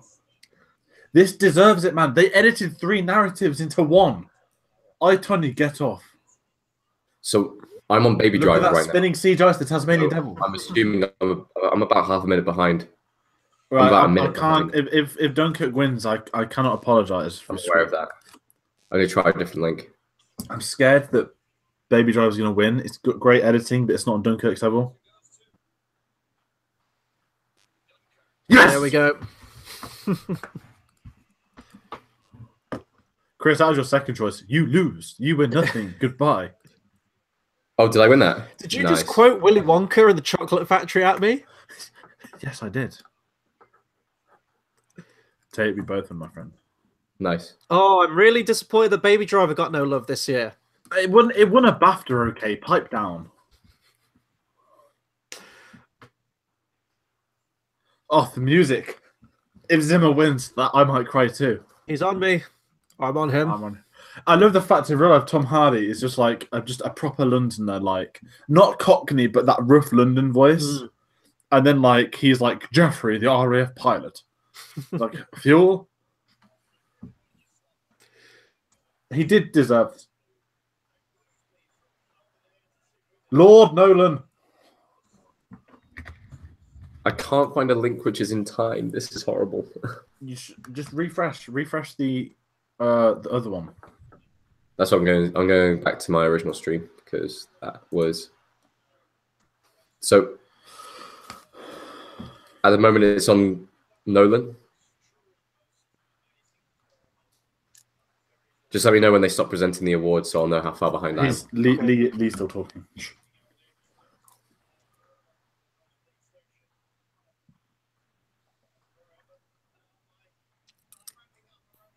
What I also want to get triggered about is the Pop Funkos. They announced this week they're doing a Guillermo del Toro pop and a Shape of the Water ones for the 2 main characters. And I actually sat there saying, of all the directors and films in the universe to have picked, right? We don't have a duo. They've done 3 director pops now: Guillermo del Toro, James Gunn, and Paul Feig. No, not Paul Feig. Yeah, so he's just walking off stage now, guys. Have you got him? Yeah, he's walked off and the boards come down. George, let's be honest. If this is what you're saying, if they did a Christopher Nolan pop, it would look like the most generic pop vinyl in the history of pop vinyls. Not if he's carrying his flask of tea. What I'm saying is that I think there's really good potential, like a director's line of pops. But like, how on earth, as a company, can you want to make merch of those 3 over someone like Spielberg, who is like even George Lucas is probably more. Just maybe he hasn't given them the likeness. Maybe he hasn't given them the rights to use his likeness. They've got the license to almost every one of his films. Yeah, and like it's Spielberg, man. Like he's not arrogant. Like he's quite humble about everything. Like in the Empire Q&A, as I was saying about earlier, they asked him to get a picture next to. They had a wall built of all of his films, like the theatrical posters, all over the wall next to him. He's there like, do you just want to get the picture without me in it? And they said, oh no, it'll look better with you in it.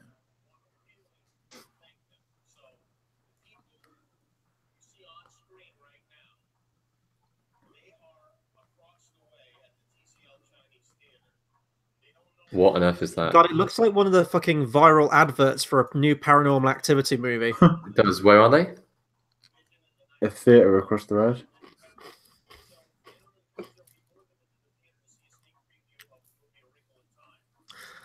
Chella S has written, talking about music, This Is Me, what a powerful song. I love the choir. It doesn't matter if you can't understand the language, you can feel the message. That's beautiful. I guess it's sort of it is a catchy song, I'll give it that, but to me, the entire thing with The Greatest Showman was that the music was just like recycled top 40 chart hits. There wasn't any originality to it with me. Very interesting. Like music I've heard before. The odds for both of them right now is pretty much even for Coco and Greatest Showman. Coco has better odds currently, only because just it's probably the Disney one too as well. Yeah. So they're doing a whole thing right now when they should just be getting on with the next award, please. Oh, they got random people from the audience or some shit. They always do this every year. Is that Guillermo del Toro? Yeah, okay. No way does he have the energy to walk through there. I mean, it took about 10 minutes to get up the stairs at the Oscars. Oh, the back. Brinsley's put what is going on here. I have exactly the same. Is that, hold on, wait, that's the Mexican man from the Jimmy. Oh, that's one of Jimmy Kimmel's assistants from his. What they're doing is show. they're going to go across the road to the other cinema. They're going to scare the living shit out of the people in there. We're off to fight the engines. No, okay.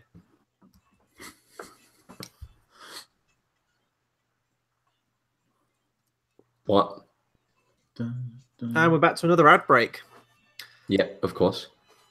Because it's going to take them about 10 minutes to get across the road because of all the press. Because of Guillermo del Toro. Brinsley, damn, Gal Gadot looking good. Nolan's films have now won 10 Oscars. It's not bad. He just needs one himself. Mm-hmm. I mean, to be fair, though, what I didn't know is, I won't lie, I'm a big Nolan fan, but I didn't actually know he was nominated for Best Original Screenplay for Memento. I mean, that must have been huge when that came out. It's like it's like The Big Sick. Never in a million years would you think, because it's not the fact, it's not your Oscar bait film. No. Do you know what I mean? Wait, Memento didn't win editing? There wasn't. There's only even. I don't think it was nominated. Let me look. I know it was nominated for accolades. Oh, it was originally. It was nominated for editing and screenplay, but Nolan himself was obviously nominated for screenplay because he wrote it. Yeah, he didn't win either.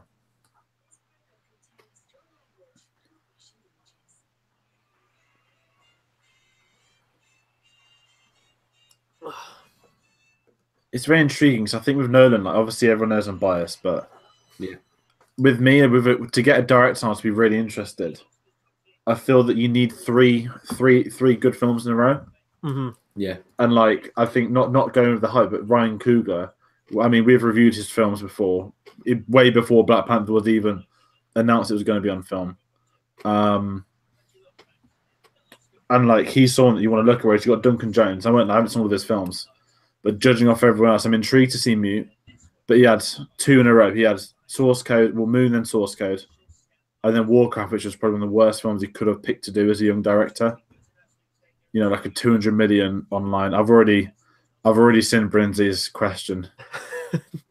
Have you seen my answer though? That is the question. Yeah, but you always cry about The Dark Knight Rises. Okay. We'll get on to that in a minute. Is it unfair to say I haven't seen Following yet?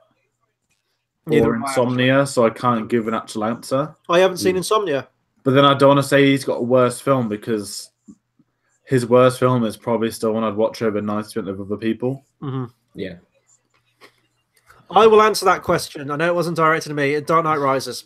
It's not that bad. It didn't seem like his heart was in it. It really, really didn't. It felt like all the steam of that franchise had been let out by that point.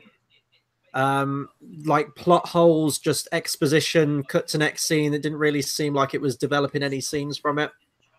And I guess that's just me speaking as like a really like butthurt Batman fan with that movie of what it did to the character. But it really didn't seem like his heart was in it. And then you look at his other films around it, like Inception and Interstellar, like incredible films. I don't know. I've still got to give Dark Knight right. I wasn't a big fan of Insomnia, but I've only seen that once, so I probably need to give that a watch again. Guys, I'm going to go get a drink very quickly. That's cool. Probably the right time to go get more food as well. Yes.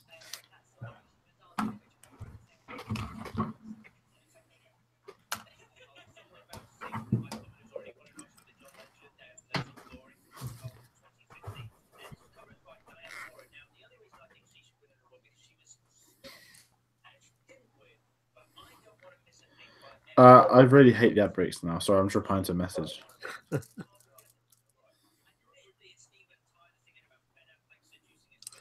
These poor people that are here just to like stall time.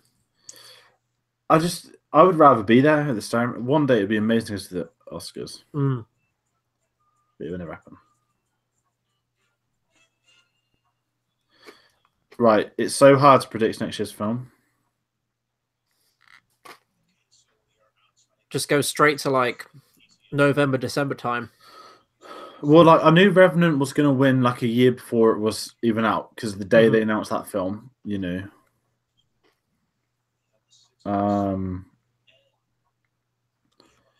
I knew that Gary Oldman was going to win for Churchill because he looks nothing like him, which was like a good thing. Brindy says his French ads are getting R-rated. Well, of course they are. They are French. Like, what are we talking? Like lingerie advert? Like a wild Gal Gadot appeared. Oh, they've just jumped into their stage room. Wonder Woman. Look at them empty chairs.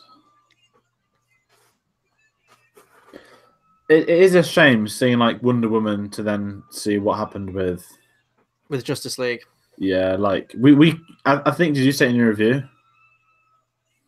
What, that it's a shame. Well, yeah, because you said, this is great now, but in November it won't be like that. I guess, I mean, Wonder Woman, I still really like Wonder Woman, the film. They're going to do a Wonder Woman 2 purely based on how much it made. I think the audience is still there that liked Wonder Woman. I don't think Justice League will be enough to hurt that film. I think most people are just, in all honesty, just going to look past Justice League and just sort of like forget it ever happened. The real question, though, is going to be like your Aquaman movie and your Flash movie. Like, will people go and see that? I think Wonder Woman won over a lot of people with that one, myself included. So, I think Aquaman a lot of people are watching from Momoa, even if they haven't seen Justice League. I think that's got the potential to do a Black Panther, not in terms of quality or story, but he's been in the other film. But you can probably watch Aquaman without watching Justice League. Like you can watch Black Panther without watching Civil War. Oh my God, Mark Hamill's just come out to them fans. They're not cheering for you, Guillermo, who's carrying a giant subway. They're here for Mark Hamill. How are they not trying to get pictures with them all?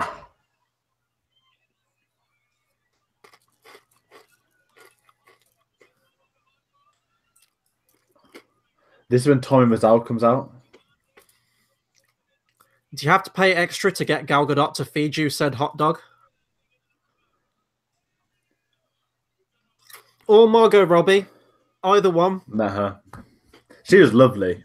I always say I met them. But I didn't bring up Suicide Squad. We're here to talk about her good films. But then I had to watch Titania after, didn't I? So it didn't really help. Brindy, it's crazy how Man of Steel is the best DC film that's been put out. Whoa, are we talking like ever, or are we talking the cinematic universe? It's The Hobbit. Holy, okay, we're joined by the Hobgoblin. No, it's The Hobbit. Or an orc. Plot twists. He takes off the mask and it's Kevin Spacey. Looks like meat's back on the menu, boys. Oh, look at that disgusting beard. Yeah, I don't want to quite grow mine to that. Is this like the pizza break where at the Oscars they always fucking get food delivered to them? Did you guys like the mask? Why do you even have that mask? Is my question.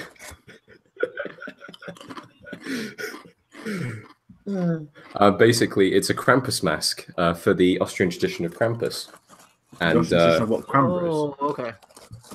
We teach it to the kids here who come out here skiing. And I saw it, so I thought, yeah, sure, why not put it on for the stream? See, here was me thinking you gate crash old women's houses as they're doing their goodnight prayers, and you go, finish it! If that could be the thumbnail with me sat in the corner with Krampus mask, that'd be goddamn hilarious. Wait, did one of them just go, my night has been complete? It's Shattered Grown-Ups on the right.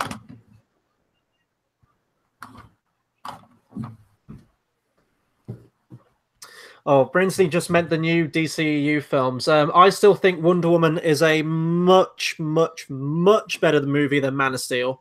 more focus. Just the people felt like real people in there. There was more humor in there. It was more colorful. It felt like a proper. It didn't feel ashamed to be a comic book movie. Whereas Man of Steel, like they only call him Superman like once or twice. It felt like they were trying to keep it very grounded and realistic, and it felt they were kind of ashamed to make a Superman movie a little bit. See, Wonder Woman, I thought Wonder Woman was fine. It was good, but it just felt like the bog standard origin film. And I much preferred the opening third when it was set on, is it Themyscira? Yeah. Yeah, I much preferred that, and I love my history and stuff, so bringing the World War in was kind of intriguing, but I just didn't like the walk across. I know that's the selling piece, but like, and I'm trying not to bring like history into this, but it doesn't matter what superhero you are, you can't just walk across no man's land with a shield. I mean, these were going for miles. Yeah. But I thought another thing with Wonder Woman, the final act, it did the whole CG big villain battle again. I love that.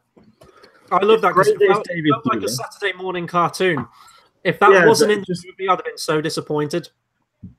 I don't know, like I liked it when I saw it, but then it's not made me want to go back and watch it again. That is where it becomes like your archetypal DC EU movie. Yeah, because they've all done it. Batman vs Superman, giant CGI monster.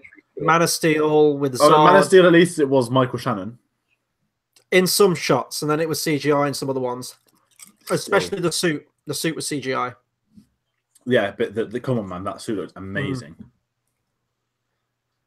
Oh wait, it's documentary short. Yep.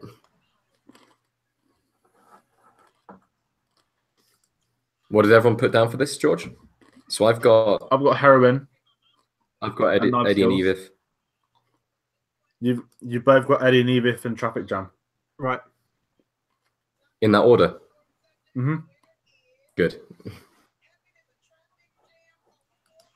Please tell me I picked that, because I think I picked that just based on the name alone. You did. Heaven is a Traffic Jam. Wins. You guys both got an extra point. Decent.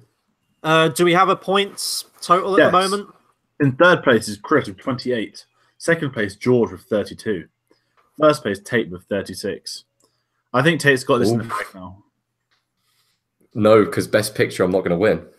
So I put down Shape of Water and Lady Bird because I'm stupid. Yeah, but I put down Nolan as Best Director. If the unthinkable happens, what's left? Cinematography. Cinematography is interesting because I'm the only one that's got Dunkirk as first. I've got Roger Deakins has it. Blade Runner. Just now. It's blah blah blah. 14 without a win. I'm sorry. You can wait till you deserve it then. Nah, the cinematography in Blade Runner 2049 was impeccable.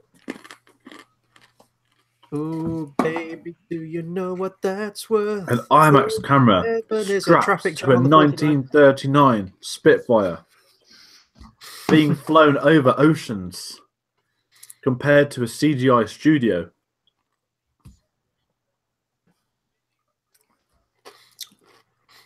Does anyone remember Batman and Robin, the movie? Yes, we all do. Do you remember that mad scientist that pushes Pamela Isley into like the chemicals? You think it's him on the screen right now? It kind of looks like him a little bit. He looked a little bit like they just sent it off the wrong way. We have the screenplays. We have the screenplays coming up. Oh come on! Oh wait, hold on. Well, Originals is interesting because Get Out's got a lot of screenplay hype at the minute, but I think 3 Billboards will take it. I think Get Out might actually win it, which is crazy because I haven't got that as my. No one's got Get Out. I have. I've got it on second choice. I got Lady Bird, I believe, if I remember correctly. Your love for Saoirse Ronan will be your downfall. Probably. I mean, I'll have a look at the screenplays. And the Academy Award for Sassiest Person goes to Best Original Screenplay, Lady Bird's Ferdinand. No idea. Action short film. I've got The Silent Child, 11 o'clock. Chris got the same, and you've got DeCarlo Elementary and Silent Child. Yeah.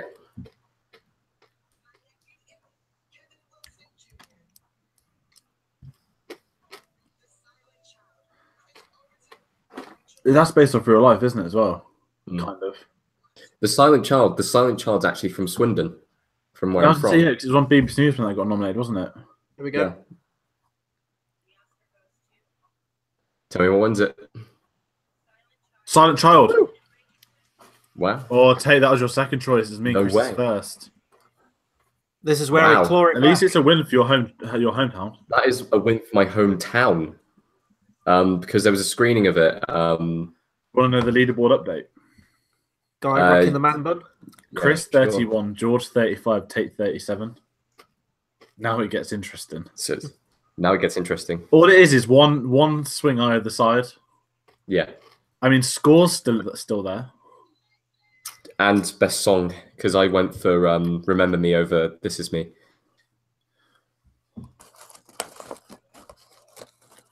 Were the directors from Swindon as well, or just the actress?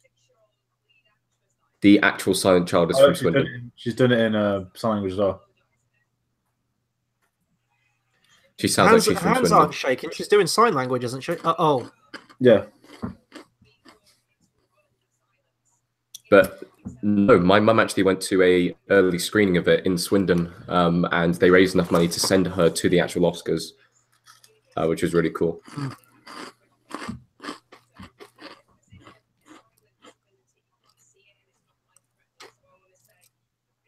Do you think she's fluent in sign language to be able to do it while talking that casually? Mm-hmm. But instead, this is a sketch Jordan Peele did on his show.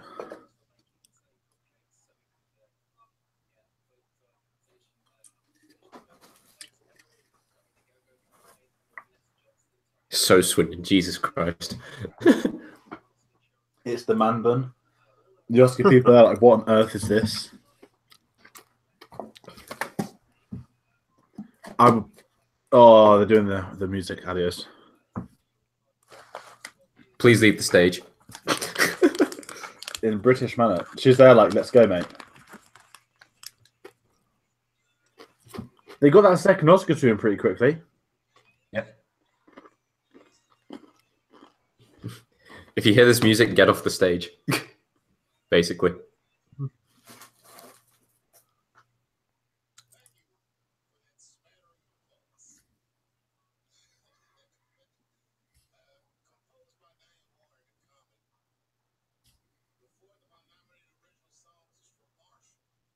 Oh, they're doing a song again.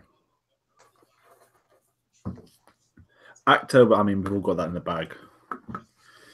We've all got the... Chris, why didn't you put Call Me By Your Name as Best Adapted? Yeah, Chris, why did you not put Call Me By Your Name as Best Adapted? I guess I didn't know much about Call Me By Your Name at that time. Imagine being the guy, like... Imagine being the guy's like, I'm going to write this peach scene. It's got to be down there with, like, that it orgy. So here's the thing. I was reading a bit about the behind the scenes on Wikipedia. The director kind of wanted to cut that scene out from the book because he didn't want to focus on like the really gratuitous stuff. He wanted to keep it mostly just sort of like a, like a romance. And Timothée Chalamet was really nervous before filming that scene and didn't want to go ahead with it. But they decided to keep it at the end because they thought it'd be thematically significant.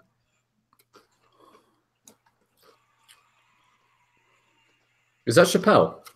Yeah. What's the song? Oh, it's Common. It's also Cassian from John Wick. You working? Oh, what if Keanu just came out now? No, you need that banging disco music from John Wick 2.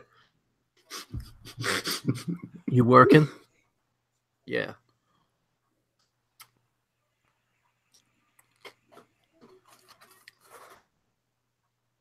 The blade is in your aorta. Say that again, sorry?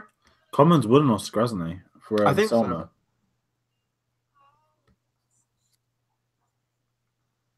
So. Brinsley says, you guys have put me off peaches. You're welcome. Have you ever watched James and the Giant Peach? You would never look at it the same.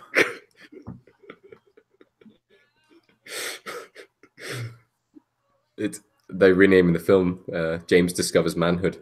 Right, I'm going to be back in a couple of minutes. Chris. You guys are sick.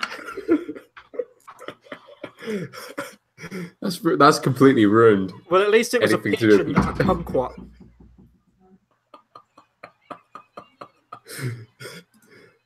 It's going to be up there with American Pie. That's exactly what I thought when I saw the movie. I was like, oh my god, he's gonna fuck the peach. But the thing is, I don't know whether he was trying to simulate a vagina to trick himself or simulate a butthole. I still haven't got to that part yet. Oh, yeah. Oh, yeah. Come on. Gonna party like it's your birthday.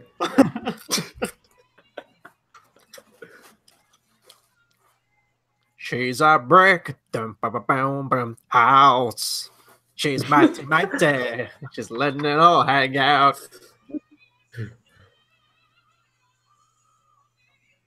Woo, girl.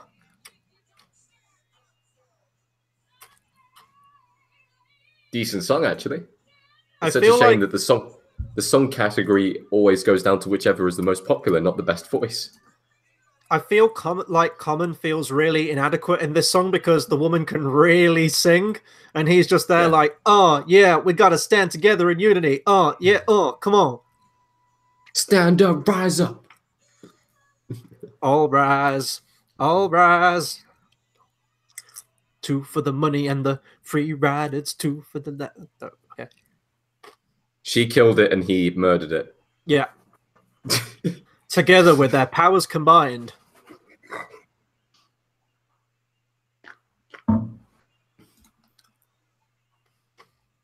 I feel like at the end they were about to go into "You make me feel good." You make me...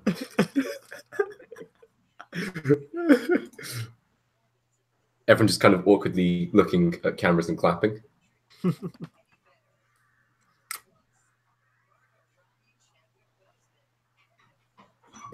Three-way? Hey, Chadwick Boseman. Are you kidding me? Chadwick, Margot Robbie, and Nicole Kidman. I was about to say, in the in memoriam section, are they going to put Harvey Weinstein's career? Oh, Kevin Spacey's career, Harvey Weinstein's career.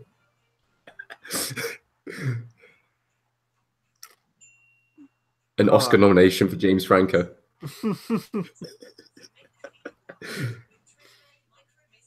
Oh man! Someone put a comment in the Someone put a question in the chat. Let's get some questions sure. going. Let's do it. So ask us anything at all. We will answer anything within theory. So, what is your favorite type of peach? Fuck.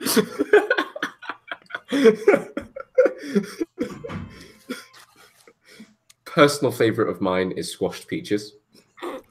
Say, which fruit do you think is the prime fruit for the Watermelon. What? Good night, everybody.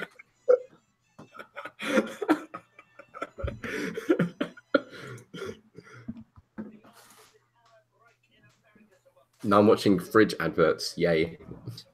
I'm watching Alex Zane try to stall for time.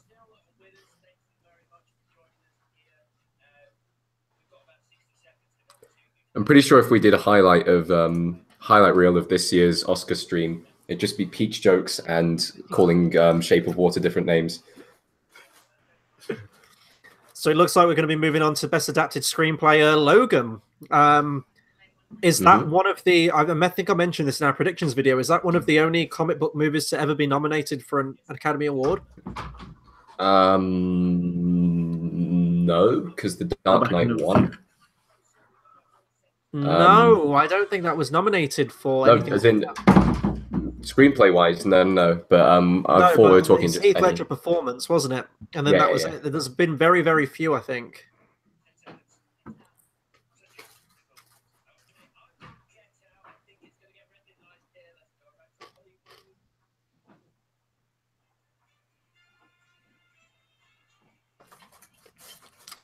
That orchestra is just...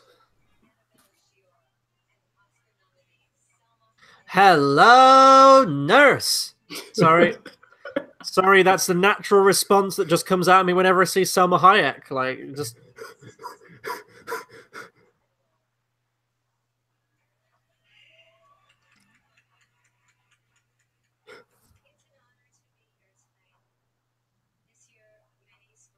I think someone's going to have to pass me a peach in a second.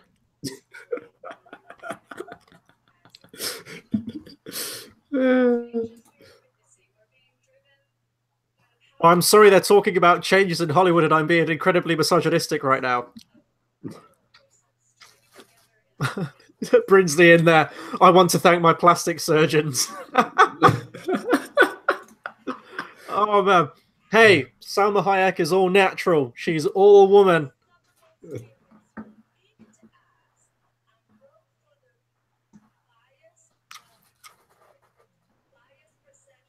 Come on, you got this. It's on the auto cue.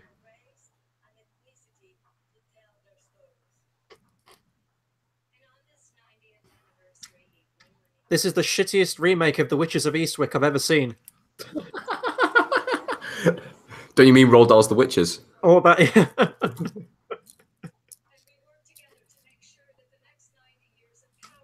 So wait, what category is it? I'm sorry, I'm just getting broadsided by just like an onslaught of preachiness right now. I think it's adapted screenplay. Oh, so do you have the list at all of predictions that we had? I mean, I've got my predictions. If right. That helps.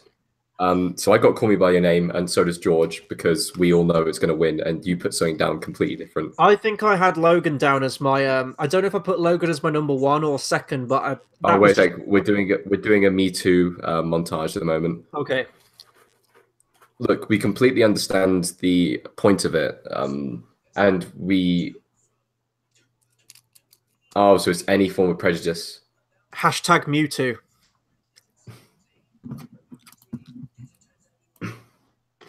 Can we just talk about the fact that, sure, this needs to be exposed and this needs to be done, but the way that most of it is being gone about is terrible.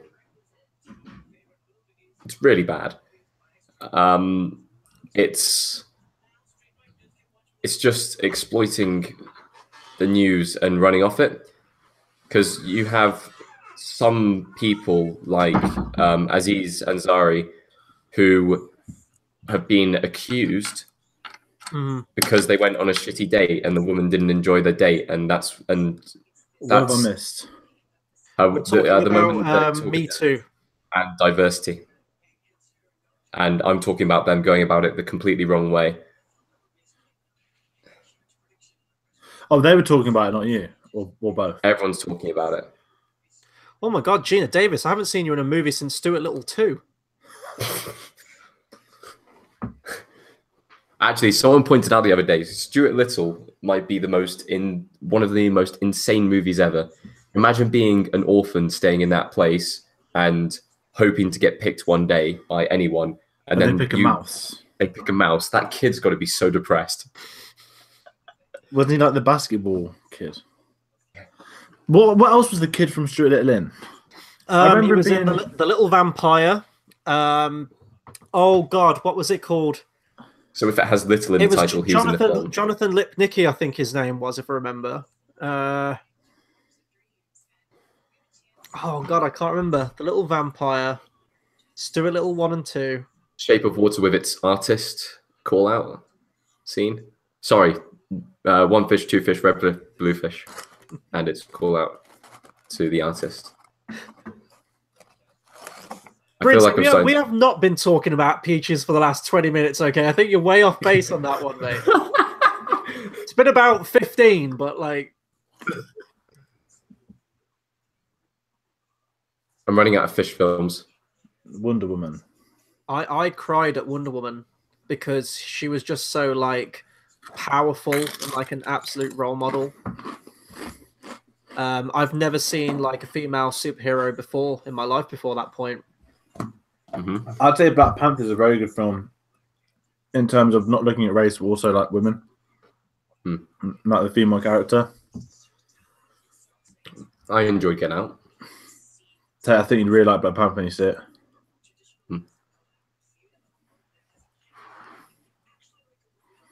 Ava DuVernay. So, apparently Wrinkle in Time's awful. Well, Yeah, no, It's a film. yeah. I saw the best tweet in about it, right? It's a film Twitter wanted to love, and they clearly don't, which is why it's been silent, because the embargo's up. Mhm. Had they disliked it, oh, it's the Lord himself, King T'Challa.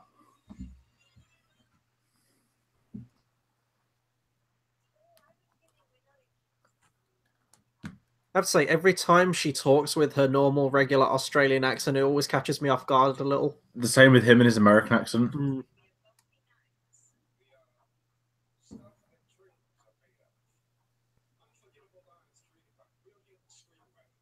But he sounds different compared to normal interviews as well.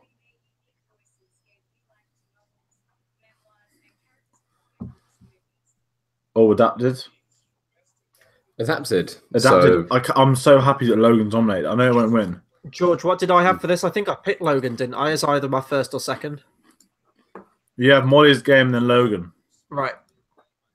So you're not getting anything here, Chris. Oh, the Disaster Artist. Disaster Artist, the only nomination. So So Franco, look. Can't escape. This is bullshit. I did not hit her. I did not. Oh, Logan.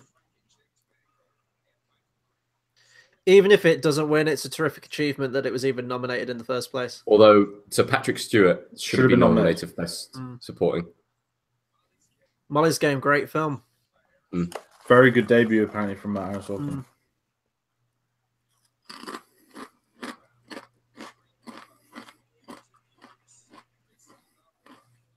I haven't seen Mudbound yet.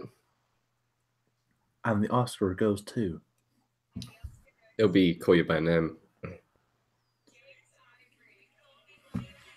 Yes, sí, señores.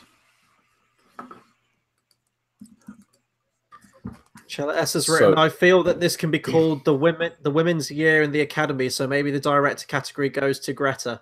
No chance. No. It Nothing. would be an outrage. It's Not just to the men, I have to but to say, the women and the children. I have to say, Lady Bird is a well-directed and well-written film, and sure, it is one of the best coming-of-age films I've seen in a long time, but it doesn't come anywhere near to the directing from both Dunkirk, Shape of Water, in fact, even including stuff like Blade Runner 2049, which was incredibly directed. There are about 5 or 6 films which can go ahead of Lady Bird as far as directing is concerned.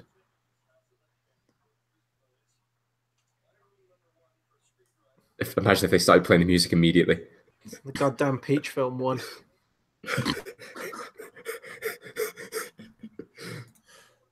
That's Brinsley who had that comment. I can't take credit for that one. Yeah. British, but Logan's so depressing. That's the point. Brinsley, I disagree with you. Lady Bird is not overrated. It's an incredible film. It's just, it's not there. It's not there. I enjoyed Lady Bird. I thought it was a really solid film. We did our review on it, and we were pretty much agreement that it doesn't really do much new in its genre of film, but what it does do and the voice that it has, it's good, solid. I enjoyed it. George, do we have an update on these scores? Yeah, even though we did them like a minute ago. Tate's on 40, George is on 38, Chris is on 31. Ooh, Chris. I think the chances of me pouring it back at this stage are pretty slim. Why didn't you pick 3 Billboards, Tate? I don't know. I think it's because Lady Bird still has a chance of winning it by being the only film that people don't hate in any way, shape, or form. It depends. Whatever wins Best Original Screenplay, if it's 3 Billboards or Lady Bird. Is that the Duran Duran Rio album cover he's got on his shirt? No idea. Happens, Chala. How many more categories? There can't be many more categories, can there? Oh, we haven't a Nicole Kidman. We have Dr. Oh, John heard clap from all those years ago. Is this going to be original screenplay then?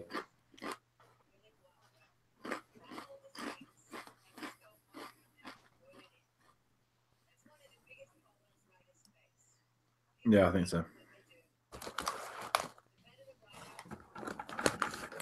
It has to be Three Billboards original. What did everyone put down? 3 Billboards. What Mhm. did people put down for the second? My second's Get Out. Chris's Shape of Water takes Ladybird. I think Get Out might win it. I think Get Out might actually win it. The Big Sick was very good, though.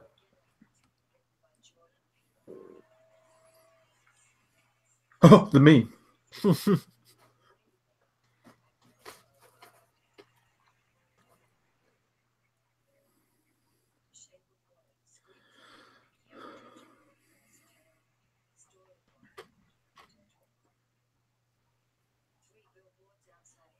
Go on, Martin.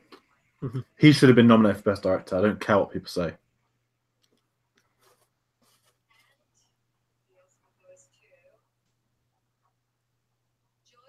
Ooh! Told you. Get Out's going to win it. Told you. I'm happy, but I'm also sad. Guys, I actually think now that that's happened and it's won over 3 Billboards, what's the bet that Get Out now has a massive chance of winning the best film? No, because they would have said it's not going to win film, so we'll give it screenplay. Are you That's sure? probably the mindset of an Oscar voter.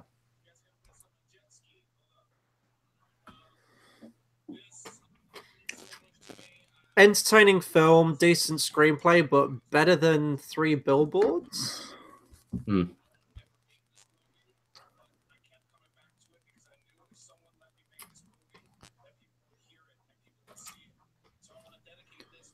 He only won because he is TS motherfucking A. That's a line in a Oscar-winning film. I think. Did it get nominated for Best Screenplay at the BAFTAs, didn't it? I think because Martin McDonagh is basically, he's half Irish, half English, isn't he, or something like that.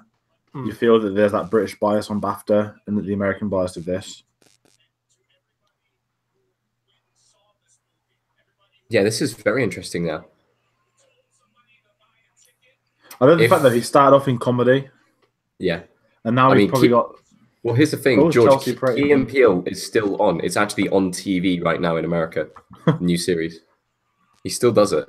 Right, guys, I'm just going to get a top up with my drink. I'll be about 5 minutes. Anyone watches Brooklyn Nine-Nine? He has had a child with...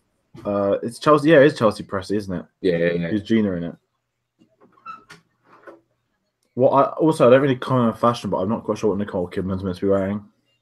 Yeah, absolutely no idea. Sometimes you see some weird fashion in the Oscars. Really, really weird fashion. So I'm just having a look at the other categories left over. Right, they still need to do film, actor, actress, director, cinematography. It's going to come down to what did you put down for your first cinematography? I could put Dunkirk then Blade Runner. And for director, you put Nolan before Del Toro. Yeah. See, I told you, I've been in, and for soundtrack, I put Dunkirk over Shape of Water. See, that's where it's going to come down to, isn't it? Oh yeah, because I know you're going to win this because I've gone biased for Dunkirk. Now Dunkirk does the impossible and takes 1 or 2, which I don't think it will. See, here's the thing though. You voted based on what you personally agree to be the best from each time, and I voted on what they're probably going to vote for as Oscar voters. That's what I normally do, but this time I went biased. Genuinely, if I was being unbiased, Dunkirk would sweep almost all of the technicals in my eyes. The only one it wouldn't take would be cinematography.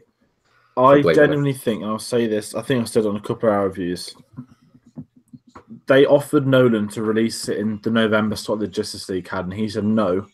He wanted it out in July because it's the British summer and stuff like that, and more people will see it. I've got a lot of respect for that. But, you know, Warner Bros. Deep down wanted it out in... Because if it had come out in December, yeah, I would say it's nailed on for probably director and a lot of the other ones. But because it was July, if you look at this list, okay, Get Out was February. Your next one's probably Dunkirk, which was July, and all the others are your normal Oscars time of year. I personally think that if Shape of Water had come out in August, similar to Detroit, no one would be talking about it. If Detroit had come out in December, I think a lot of people would also be talking about that. It's always about the timings. Yeah.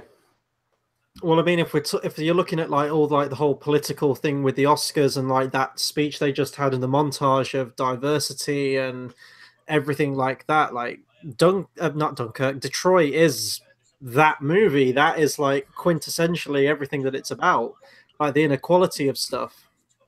It was such a terrible release date. Mm-hmm.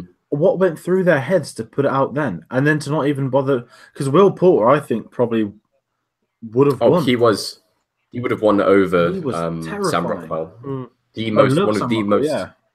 If we're talking about movie villains in the last like 3 or 4 years, gotcha. Jesus Christ, he is way up there.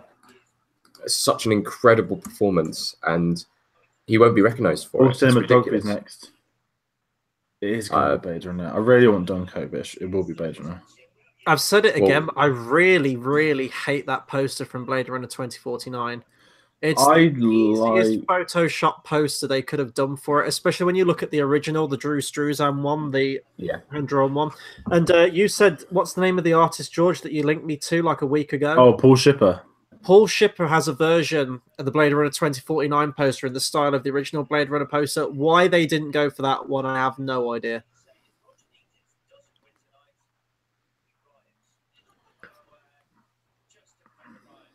Interesting. Get Out has now gone up massively in the odds for winning Best Picture. Well, it would, but it's not going to. I think it's now overtaken The Shape of Water as the number 2.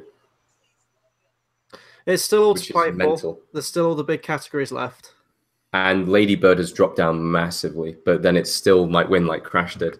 I genuinely feel Get Out won that because they know it's not going to win Best Film. Mm.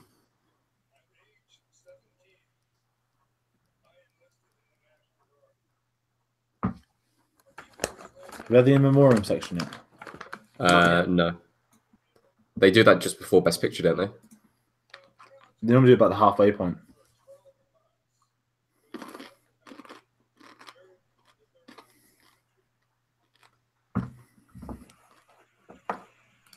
Is he talking about the Vietnam War?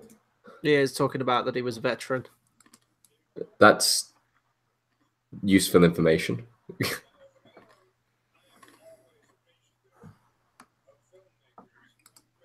Because America. Sorry.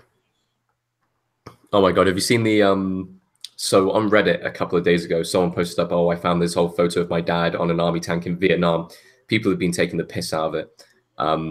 Because they've got photos of like Tropic Thunder placed over the top of the original post. You've got photos from like Toy Story with the toy soldiers. You got photos of Danny DeVito in his Rambo costume. Really, really funny.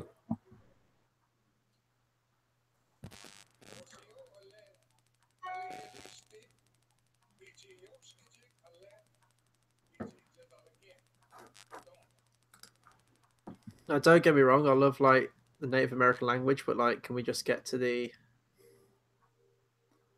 What is it? Is this just like war movies? There was more than. I hope they include more than one country that's been involved in war and had films about war. Oh, they won't. It's America.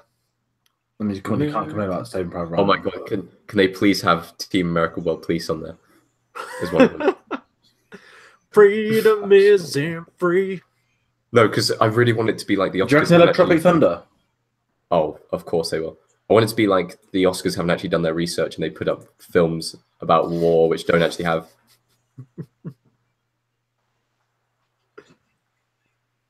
Clip from Toy Story. Go on without me. A good soldier never leaves a man behind.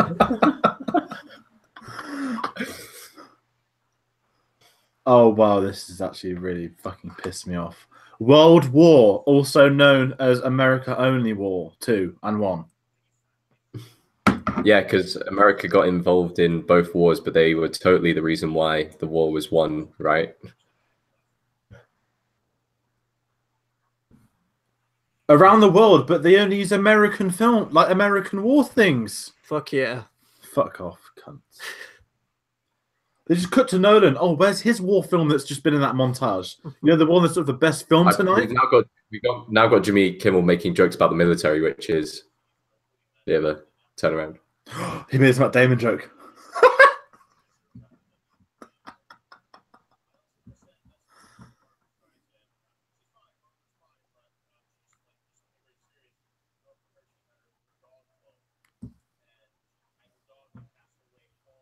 He's talking about dogs at the moment, so I'm assuming I missed the Matt Damon joke.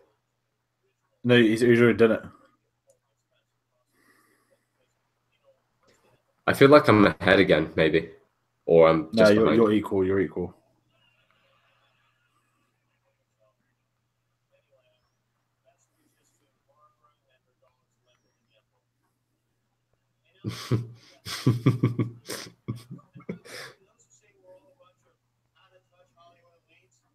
Oh, Sandra Bullock. Oh, she hasn't showed up on mine yet. Yeah, Yeah, no, you she might hasn't be showed ahead up of on us. mine either. Sandra Bullock is now coming on stage now. Not yet on mine. No. Wow, I'm ahead. This is like the first time tonight I'm ahead. When's she coming on stage? Tell me. Well, apparently Claudia says whatever Sandra Bullock's wearing isn't all that great. It's black You don't and know. glistening. These are buck or gold jokes. I hate them arguments.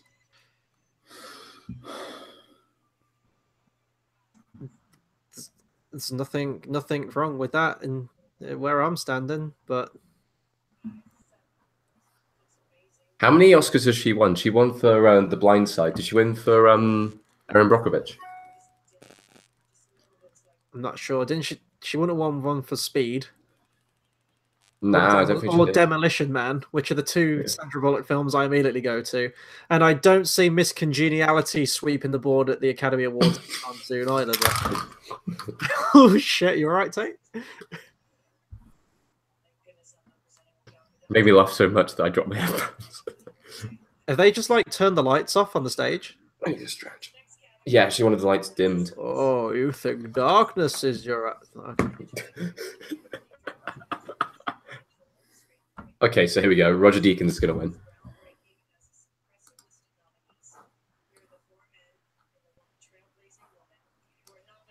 Was Darkest Hour's cinematography quite good?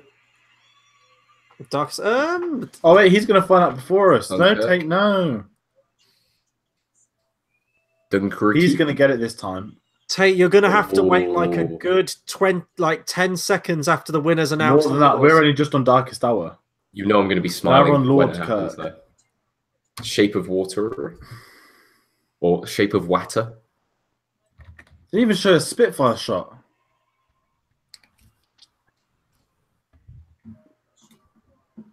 Egg.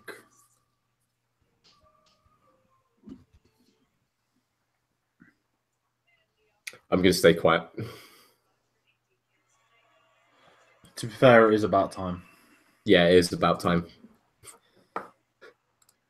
Which was the one that I meant like a year or two ago. It's time to stop. Another one off the list. So the next person off the list is Gary Oldman, right? Yep. Everyone's making jokes about jet skis tonight. The guy looks like Dick Van Dyke.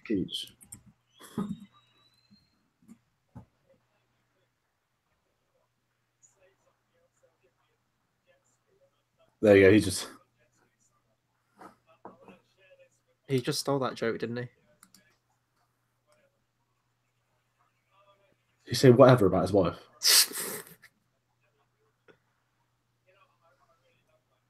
So that is George's doesn't- first mistake. No, because at the time Dunkirk had the heat in January, whereas Blade Runner got it from like end of January onwards.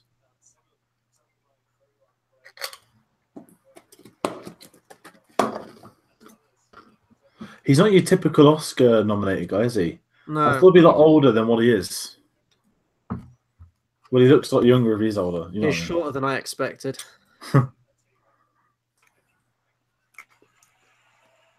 No, he kind of seems like someone out of the Rolling Stones. You know what I mean? Like like he's got 8 kids. rock And he's and doing a roll. world tour in May. Yeah.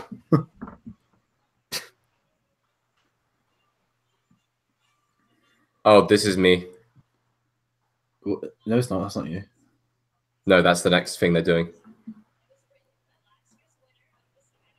But my stream has stopped. Why? Good. You deserve that delay.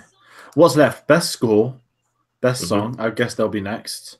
And Then I'll move into the best heavyweights of actor and director. actress. Then it'll be director and film. Film, yeah. Brinsley just missed best cinematography, which went to Roger Deakins for Blade Runner 2049. Okay, I think we may be synced up. The Okay, stage so goes out now. they're just about to start. Yeah, screen just went dark. We're at the same time. Hello, darkness, my old friend. Have they strapped the beard onto her from the film? We're about to find out. They haven't zoomed in yet. No, they haven't.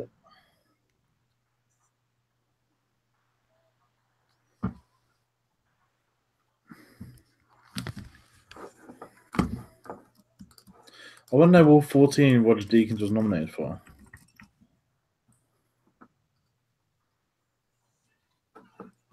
He does look like Dick Van Dyke, Chris, you know, the more I look at him.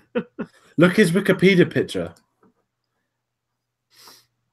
So can we just talk about the fact that this film, even though I still haven't seen it, is Someone's already edited his Wikipedia to win. Really? Yeah. Can I just point out that The Greatest Showman may be one of the most inaccurate retellings of a story possibly ever. You know, Roger Deakins has been nominated. Whatever his name, P.T. Barnum is a horrible person and is the complete opposite to the Me Too campaign, as he physically abused most of the people who he worked with. I thought this was meant to be a bloke with a beard. I haven't seen the film. No, I'm not joking. No, it's a woman with a beard. Yeah. She is the bearded woman. Bearded lady. So the story of the film is it like the freak show circus thing? It's the start of the circus, but they tell it in a really nice, friendly, musical, family-friendly way. Even though P.T. Barnum was a monster, and he likes us, and he was a monster. An identity. He was an monster. Hugh Jackman's not going to play a villain unless he's trying to hunt down a South African robot, right? Mm. When I see this chick just singing, I'm just expecting Freddie Mercury to be at the side going Barcelona. So Roger Deakins has been nominated 7 times in 9 years. Wow. Oh my god, Brinsley, the savagest comment of the night. But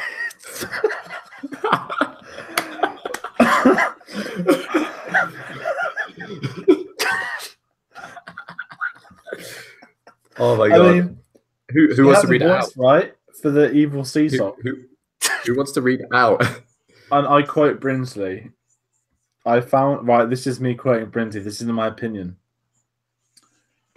Oh my god! As I said that, she just made the Ursula sound. Poor unfortunate souls. Who would play Atlantis? Is it Atlantis, the king? King Triton. Who would play him? Liam Neeson. Just tap Liam Neeson playing. Oh, why are they clapping in the crowd? This is in 3D. Can I just say, I'm going to give Brinsley a thank you for joining us throughout the entire live stream so far tonight. You've been absolute gold, mate. For the full quote, I found our new Ursula, which is brutal, but kind of true.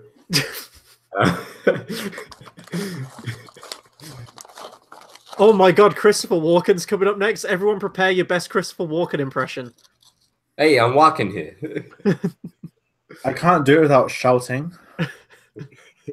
Because every time he comes up, he's just remember, Christopher Walken starred alongside Kevin Spacey in 9 Lives last year. Do we all have a favorite Christopher Walken scene from a movie? The scene where he's explaining to Kevin Spacey that he's a cat from 9 Lives. Nah, it's got to be the watch scene from Pulp Fiction. Yeah, that's a great one.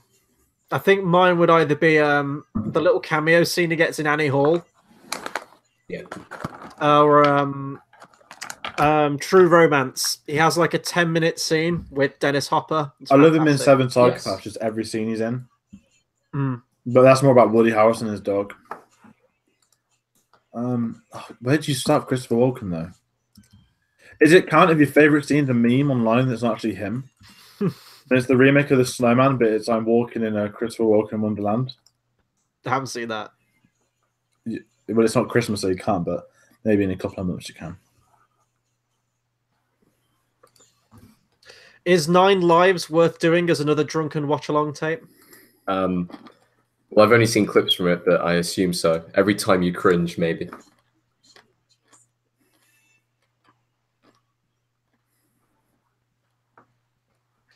I Best lived in this Picture. King Louis. Best Picture, Three Billboards is in the lead at the moment on the Oscar odds. Then Get Out, then Shape of Water, then Lady Bird. Charlie, are you talking about the "This Is Me" performance that just happened, or is this an upcoming song? If you're a bit ahead of us, Which films won the most Oscars so far? Blade Runner's on 2, Dunkirk's on 3.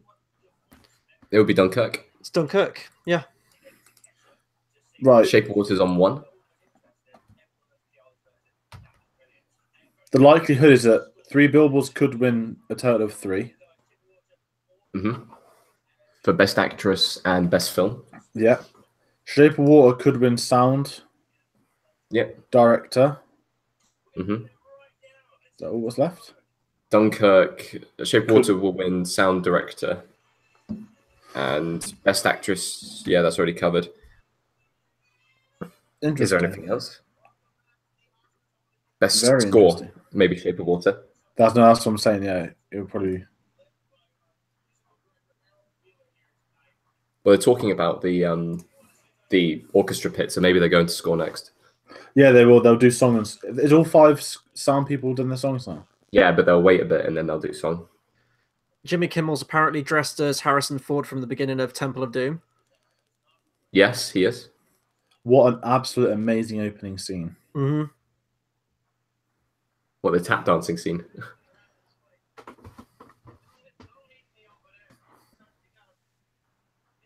Oh, Deer Hunter. Completely forgot about that. You know what? I still have that on DVD. I bought it when HMV went into administration. I still haven't watched it yet. Jesus Christ. Incredible film. He was a Bond villain as well, wasn't he? Was it in A View to a Kill? View to a Kill. Was it? Or, yeah. He was, what's his name? Max. Look how tight his trousers are. Max something from A View to a Kill. Look at them. Look at that tie. One of my teachers from primary school. Love him. Oh, Anyway, Timothy Chalamet. Get away. Got yours. this guy is unfucking believable.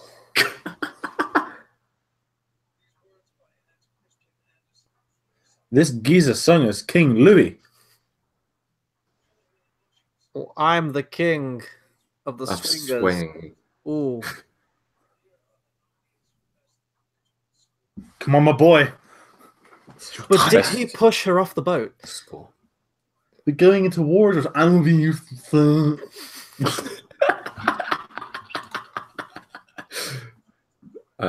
Phantom Thread. No, Chris. Best Score, maybe. The Phantom Menace. Oh, look, the fun bit when it falls over the mushrooms. Oh, this doesn't deserve it, man. It's got a great theme and nothing else. Oh, Williams will win in episode 9. Oh, Praetorian Guard scene. Sorry. I love the soundtrack, but there's only really like one good song on it. It's a bit like. Have you seen Three Billboards, Tayte? Yeah, I've seen all of them. Yeah. What's going to win it? Piss off. There we go. Well, they have the cheek to shine him as face in the building. Get off your wife. Get off your George, that is a second misstep. Someone get that That's guy. not a misstep. It's what should be right. I like the score, but it isn't original. The best sort of score scenes of that film, right? Well, when it was the radio it's scenes. the French song, Je m'appelle or whatever it is. What is the He's score? already won 2, right? Hans has won 1. He's been nominated 11 times. George, what is the score update? You're on 46. No I'm pun on intended there, Tate, right? Whoa. Go on. You're on 46. I'm 41. Chris 35. Chris. Wait, are we all doing better than last year already? I think so. Possibly.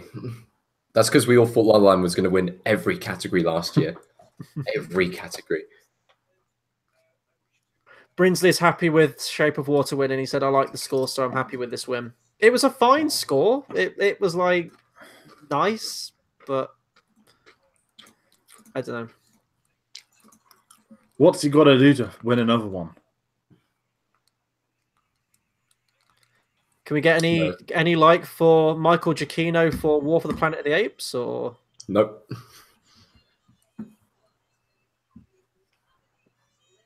They're not playing Somewhere Under the the Mary Sea, are Poppins they? advert. Oh, we have Emily Blunt and her biceps. Full Metal Bitch. Still waiting for that sequel. Yeah. Mhm. Apparently, she's dressed as the Blue Fairy from Pinocchio. Aren't they calling it? Aren't they calling the sequel like "Live Die Repeat" 2 or something like that? Live, Die, die, Repeat, repeat, Repeat. repeat. That's stupid. Well, Yes, it they is. come out and said they never wanted it to be called Edge of Tomorrow. They made them change it to it, didn't they? I'm sorry, I don't see Emily Blunt as a Mary Poppins. I see her as No, another man. She Nanny looks McPhee. like She looks a lot like Mary Poppins. I'm not she gonna lie. does. She does. Why couldn't they call it like instead of like Edge of Tomorrow, just call it something interesting like The Day After Tomorrow or something like that? So this is going to be an interesting one. Is it going to go to Coco or is it going to go to The Greatest Showman? See, I don't even remember that song, and I watched that movie this morning.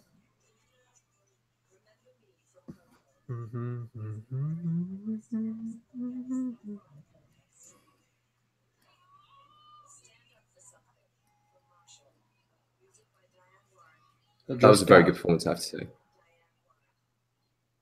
That was a very good performance of that song, by the way. Oh, that's her. The beard. Yeah. It was a Hagrid.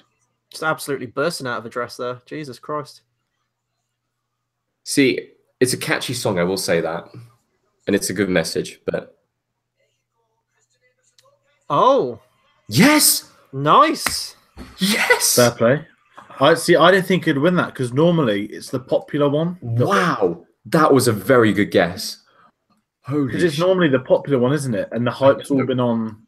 I know. Tate, did Oh, you look have at the that floor down as they've your got- first choice? Yes, did. I did. Look at the floor. They got the leaves going down on the floor. That's really cool. It's one basically. He's on 49. Oh my god.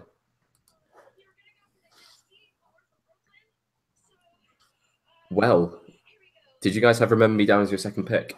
Yeah.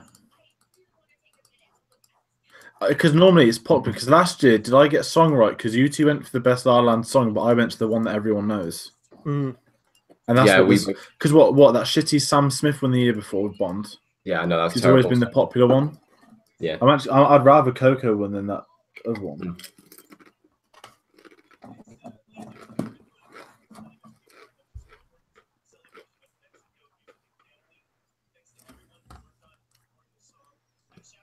When I wrote down on my phone my picks, I wrote down Remember Me by Coco. And I put This Is Me, G Showman.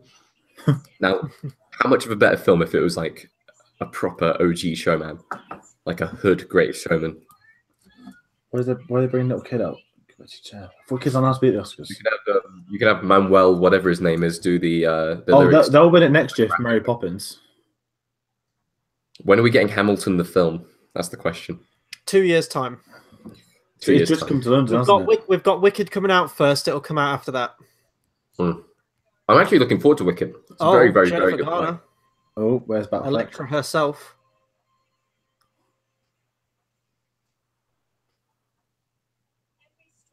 So what category is this? Jesus.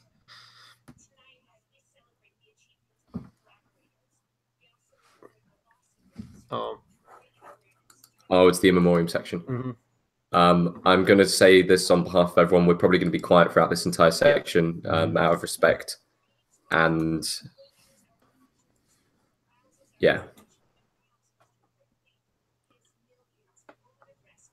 Really sorry if this is a bit quiet for a bit.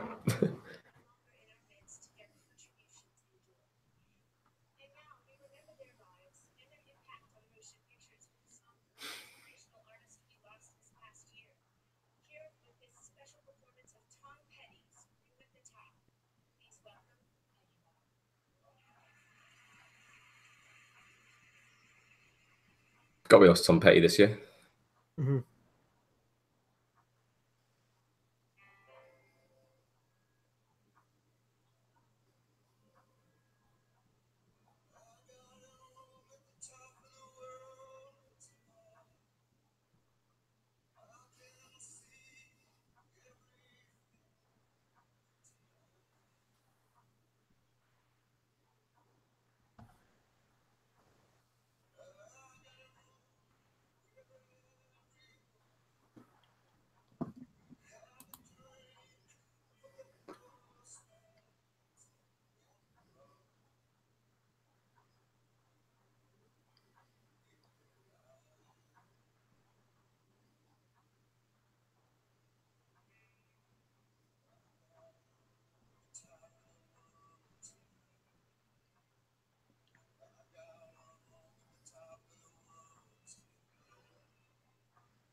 That was really well sung, I will say.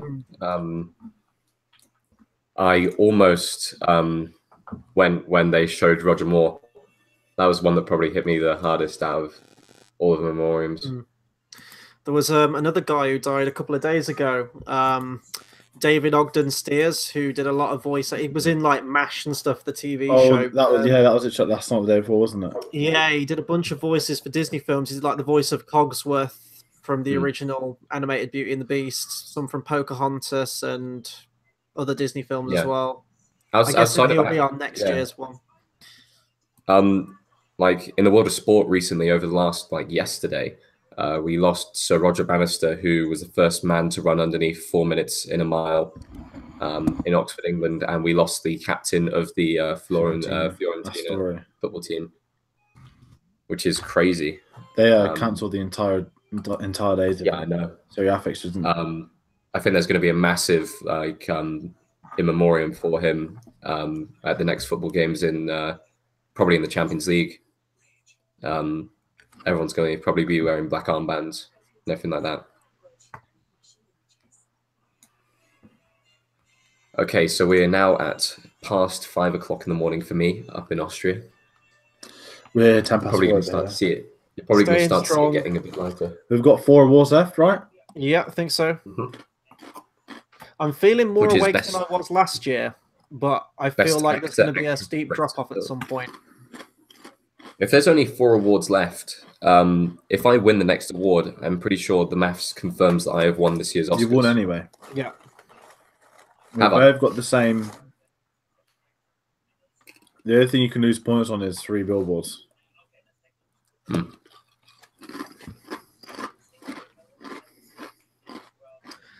So let's see some people's predictions for Best Picture. Which one we think is going to take it? It's going to be 3 billboards. I think it's going to be 3 billboards, which is mental. I want it to, but they're going into it like it's picking up nothing. It doesn't seem to get any traction at all. Then do you think it's going to go? I think it might go to Shape of Water. I've got a really Shape of Water. Are we going to be really insane here and say it's going to go to either Get Out or Lady Bird? Do you think it's going to go to Get Out or Lady Bird? That would be mental. It'd be ridiculous. How on earth did Paul Thomas Anderson get nominated for Best Director? Because it's a Paul Thomas Anderson movie. That's the only reason. He does it every couple of years. Let's have a look at his. Let's have a look at his filmography. There Will Be Blood. I think that's the only one I've seen of his movies. He directed Boogie Nights. No way. That's the first film. So Mo wants Get Out to win. Get Out would be a phenomenal win. I'm not gonna lie. Brinsley's saying that Get Out could steal it. They could steal, but I think it's 3 billboards or Shape of Water. He's directed Magnolia. Very split this He directed Magnolia, Punch Drunk Love, There Will Be Blood, The Master, Inherent Vice, and then Phantom Thread. So Itzmo, was Get Out your favorite film from this year's Oscars?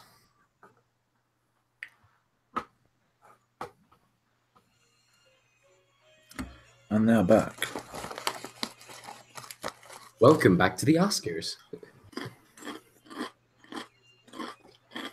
Here's to the ones. Oh, hello. Hello there, Emma Stone. How are you doing this fine lovely morning? Oh, she gone braless? That's nice. That's all I got.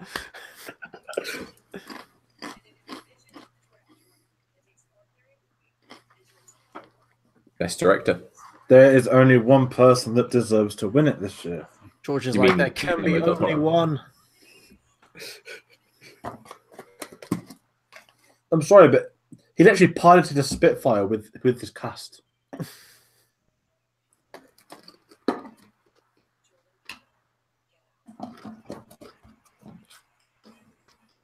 Oh, that creepy guy. But if Jordan Peele wins with Get Out, does that confirm that'll be the biggest upset in Oscar history, I think. That no right to be nominated for Best Director.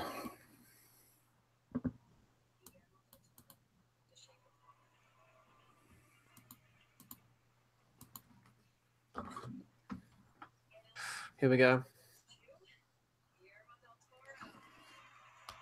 Guillermo del Toro.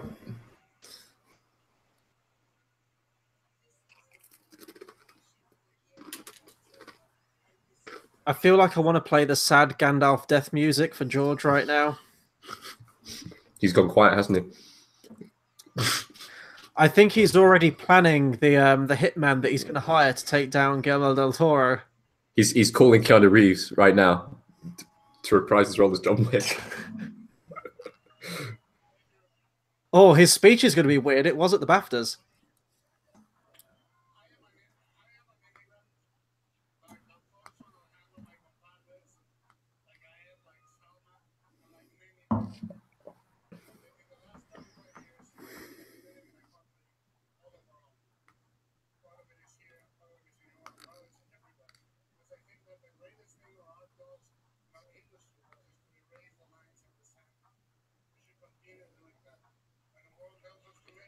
That's great, Guillermo. But did you have an IMAX camera in the middle of the water?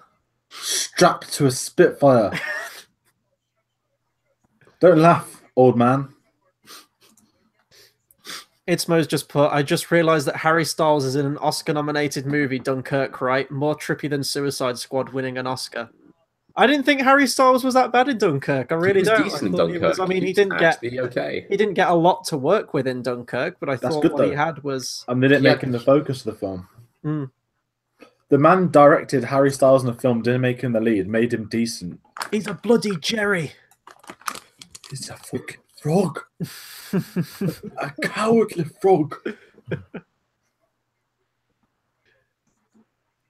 Oh my god, can you play the music and just get him off the stage? He's off. Okay, so 3 more categories.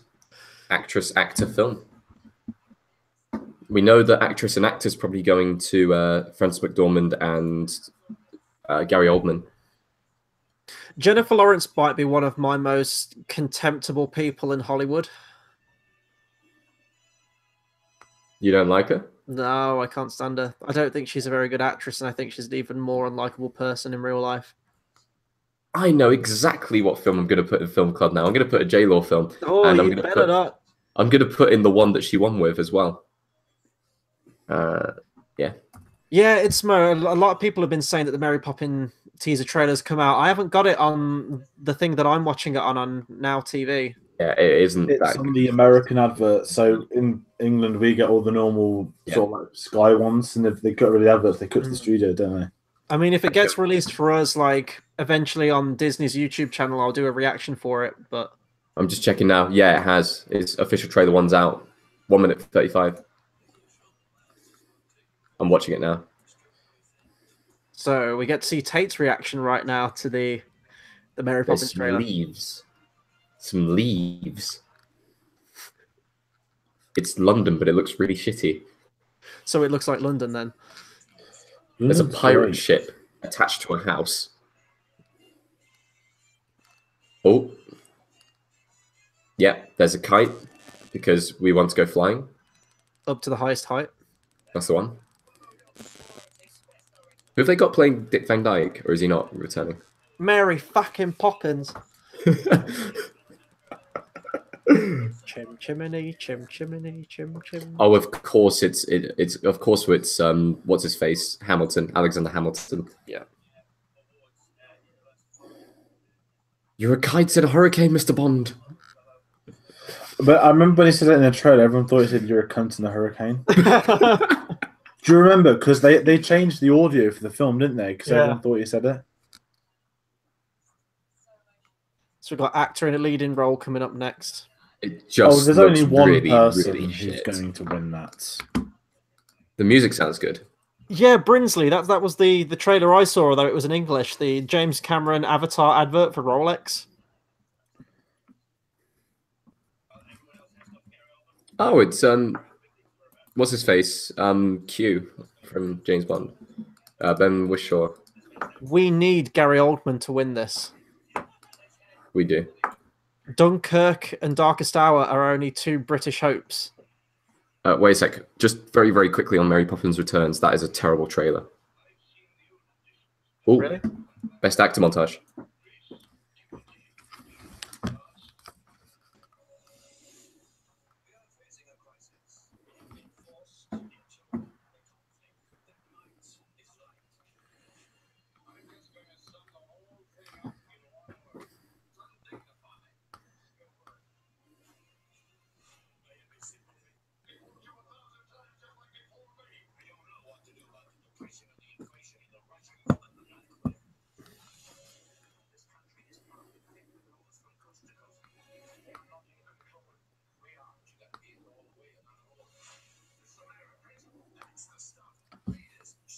Oh, They've just released a House of Cards final season trailer, Interesting. not starring you know who.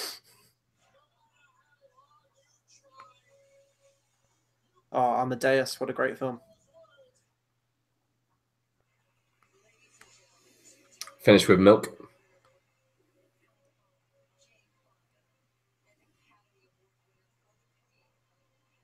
Hey, I'm right with you, Claudia. Helen Mirren is a fox. Yeah. Do you remember her coming in Fast 7? 8? I do. 7. She was like an extra from EastEnders. She's like Pat Butcher.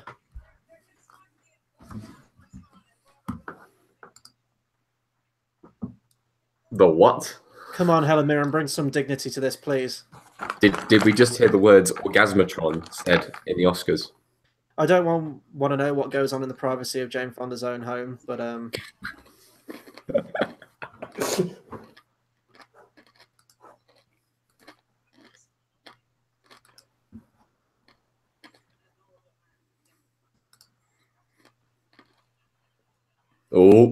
oh, Oh. Oh. Oh. Oh.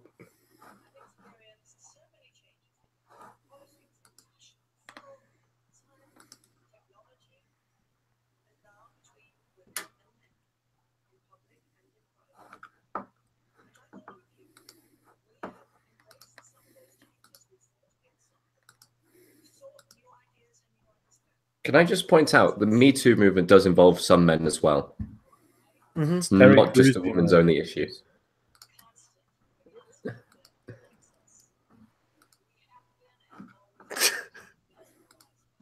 sorry, Bridges' comment again.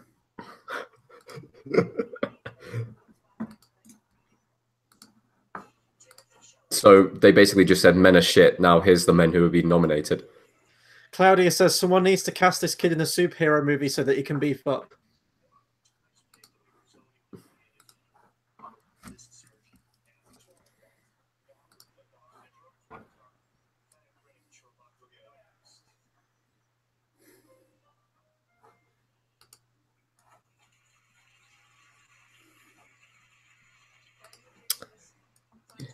Not the mushrooms!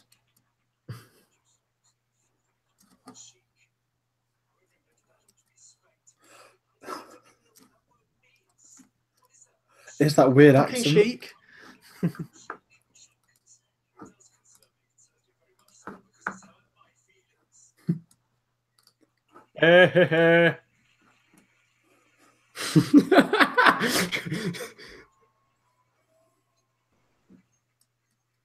Now sink into the floor.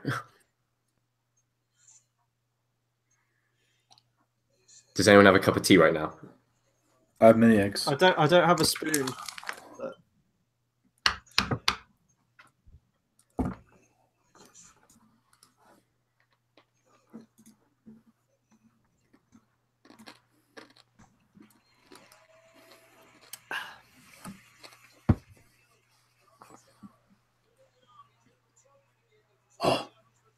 The one true king.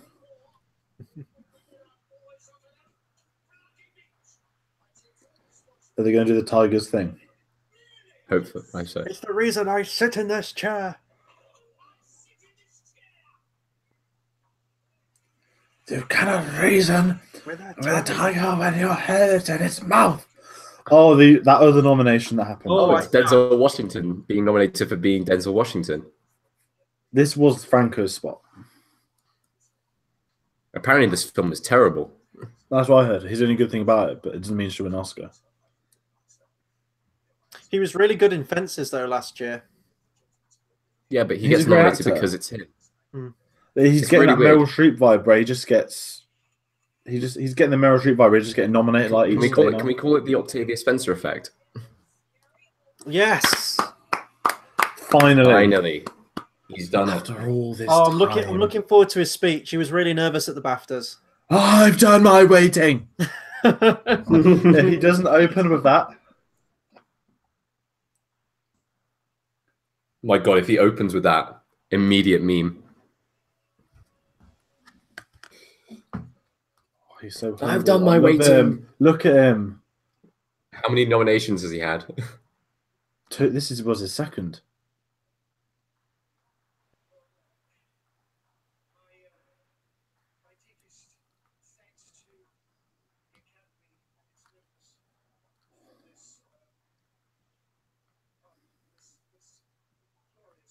He's going to break down in tears.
Did he just thank Nolan? Sure. I missed that part. He said Christopher, didn't he? Oh, is that right?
Oh, I'm so pleased that he's won. Yeah. That's made the night for me now. The night can go however it wants. I'm just glad that he won it. Put the kettle on. Also, no, we're not dropping the Hangout link into the chat. I'm sorry, guys. Not happening.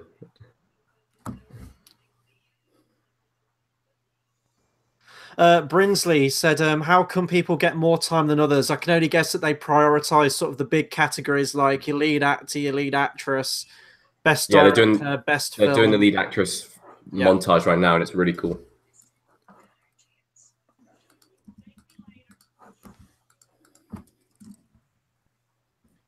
Oh. Jodie Foster from Silence of the Lambs, though.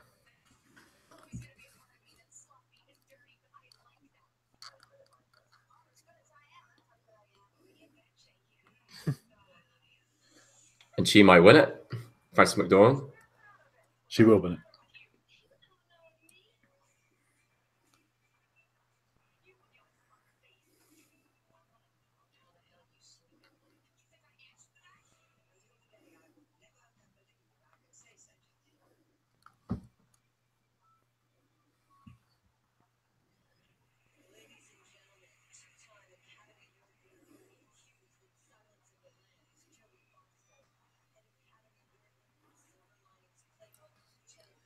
Wow, Jodie Foster just does not age. Why is she on crutches? It's probably a shit joke. Oh, there we go. Ah, I got it.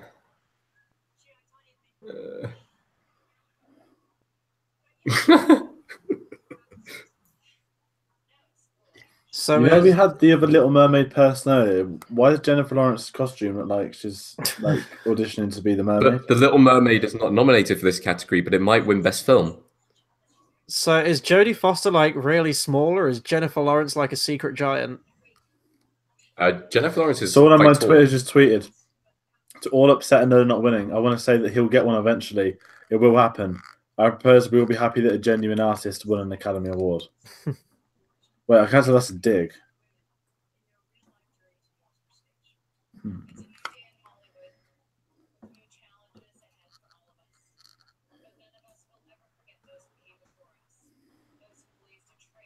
Oh, shut up, Jennifer Lawrence. You're not as good as Rebecca Romaine as Mystique.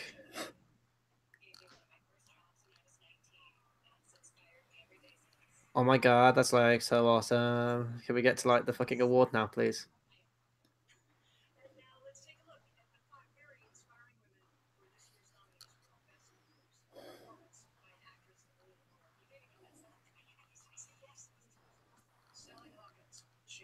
Oh, they got cut. It was a good performance, and the fact that she learned sign language for it, I admire. I put her second, and I think no, I didn't. Chris put her second. I put her. I didn't even put her on. You put Saoirse Ronan.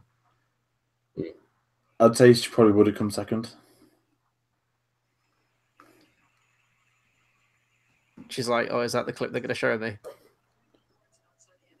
I mean, let's be honest here. To his face, Leonardo DiCaprio ate a raw fish and she fucked a fish. So, well, Brinsley thinks that Sally's going to win it. Nah.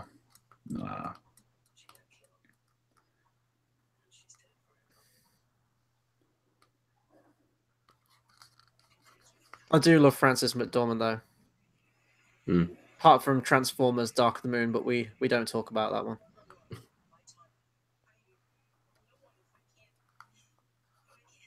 That's the final scene of the film. Spoilers. No, the best scene was her putting on the makeup. That is her best acted scene.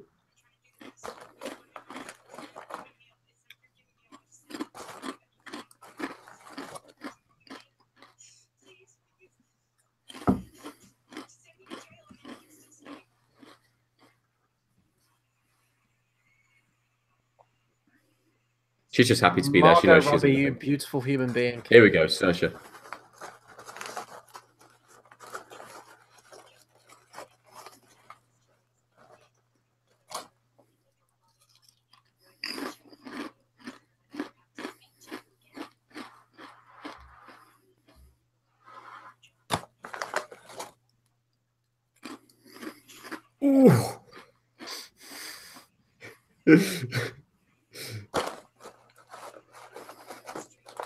Oh, the obligatory Meryl Streep. No, she was great in the post. She was fine. Just like she was great in Forrest Foster Jenkins last year. Just like she was great in Into the Woods. She was better in this. Margot Robbie was not in Tonya. Nothing will come close to her Sophie's Choice. Nothing will ever come close to that. I still like her as Aunt Josephine from Series Unfortunate Events. Nice. Yeah.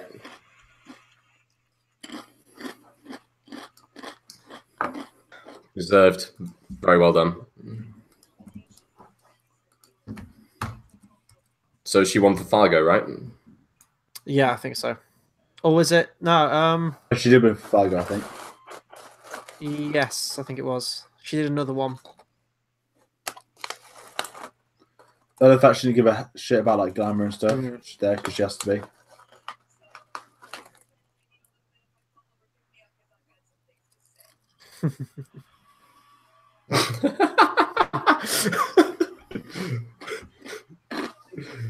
Brilliant.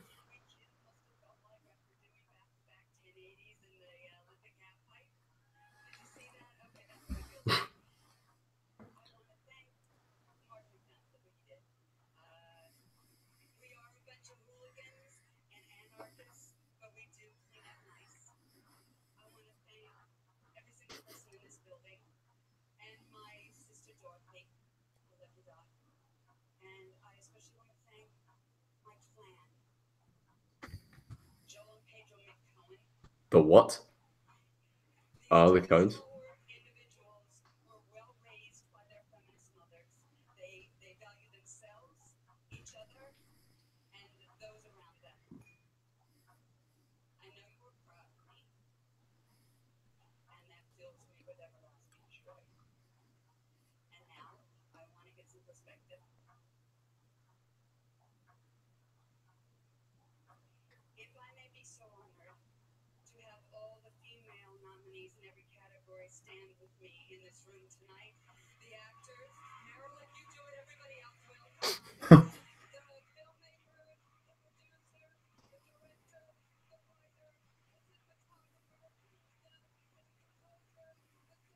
That's how you do it.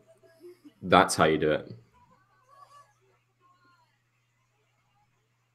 Isn't Gary Oldman's wife nominated for costume? She's kind of laughing maniacally right now. It's kind of terrifying me. I would see her as the Joker.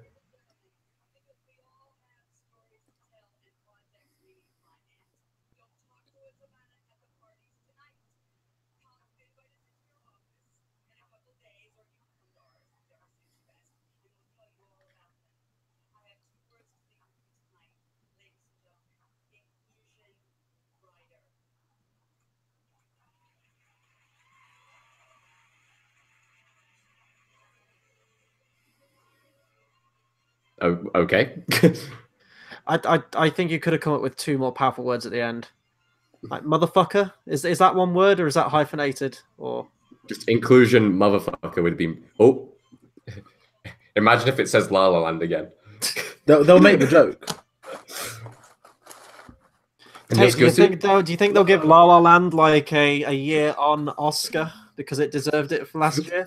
just like shit. We actually got the wrong envelope last year. We're going to represent it to La La Land.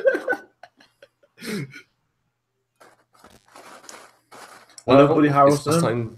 Brinsley said he loved Lol Woody. He's just so happy all the time. Like, it's his teeth.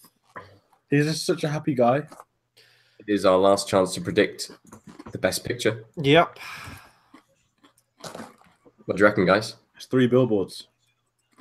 I want it to be. I've got a funny feeling it's going to be Shape of Water. But it's won none of the 3 billboards has won none of the. That's what I'm thinking. I think it's going to be Shape of Water that takes it because of the director and no acting. Funnily enough, wins. But it's artsy as fuck, and it tends to be the artsy as fuck ones that win rather than the inherently good ones. Do you think Shape of Water? No, it's going to be 3 billboards. I'm going to. I can't. This year is too close. It's too close. We all need a prediction going in. What are we saying? Okay. I'm going to be the wild one. I'm going to team up and say Lady Bird and Get Out. One of those 2. It's not going to be 3 billboards or Shape of Water. Your obsession with Lady Bird is worse than mine in Dunkirk. Yeah, so what do we all think then? Chella, Claudia, Brinsley, what are we saying for No, I'm actually. I think Shape of Water is going to take it.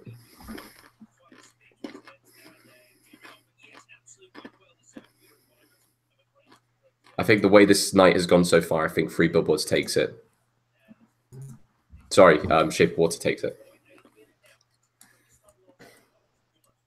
It's difficult though, because you've got 2 acting wins from 3 billboards and nothing else, and you've got the direction win for Best Picture. So from Shape of Water. Itzmo wants either Get Out or Shape of Water to win. Brinsley says Shape of Water. Claudia says Shape of Water. Unfortunately. So 3 billboards. It's going to be 3 billboards outside Ebbing, Missouri. We actually haven't had that said. I will say though. What, the entire title? Yeah. If we're talking about what was the BAFTAs, it was like 3 billboards out of Ebbing, Missouri. Yeah. 3 billboards. If we're talking about the best film from these Oscars, it is probably 3 billboards.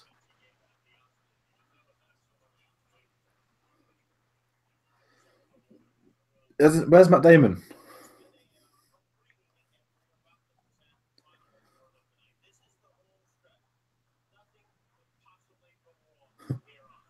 Can we get another montage? of like every film ever.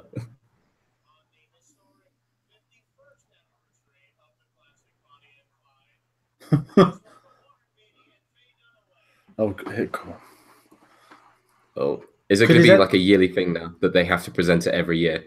Until they get it right. Until they fucking die. You're so rude. I swear, last year you said, "Oh, they're still alive." Before it happened. I don't think I was the only one thinking that, was I? I've seen Bonnie and Clyde, but that was a long Okay, so time what's the ago. bet? Let's not screw this up this time. As the 3 billboards.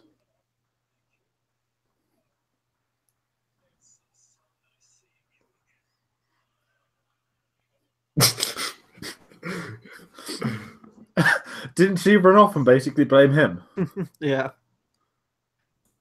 Does anyone remember Gremlins 2, A New Batch, that female gremlin?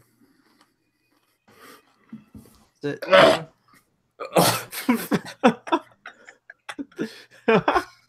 Sorry, I was thinking of the mushrooms.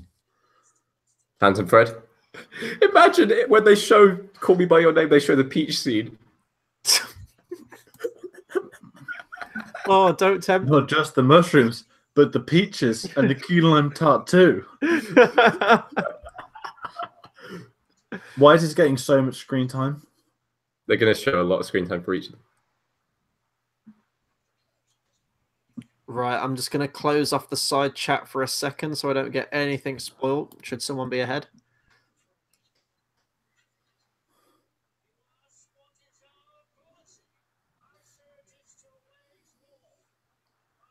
They're just showing the trailers. Yeah, pretty much. Go on, please. So we're going into awards.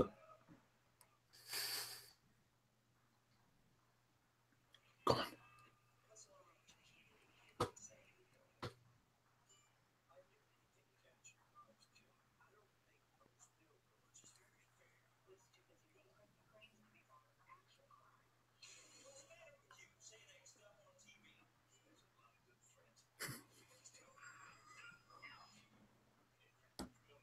Ah, almost did the thumb scene.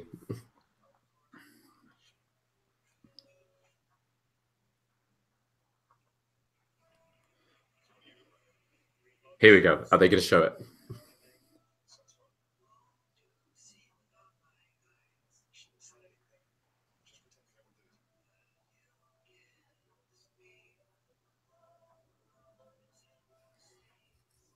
How old's Arnie Hammer meant to be in this? 24. He looks about 40. I think he's 31 in real life.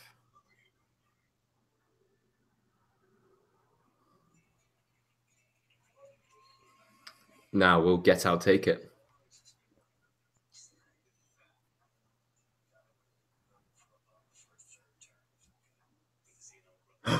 Henri. Are they going to show the scene?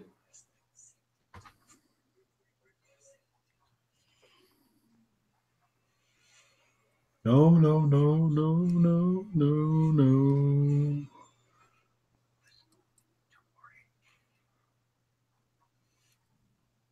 Yes, come on. Dunkirky. Oh, they almost had the we're going towards all the time. I'm on him.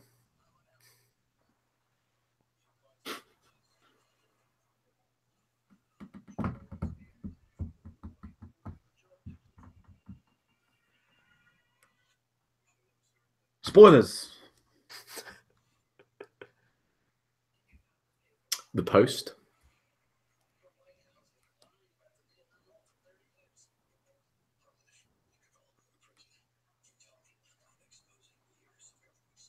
What's scary is that Meryl Streep and Tom naturally look like the people they're playing. Mm. I always find that scary with biopics.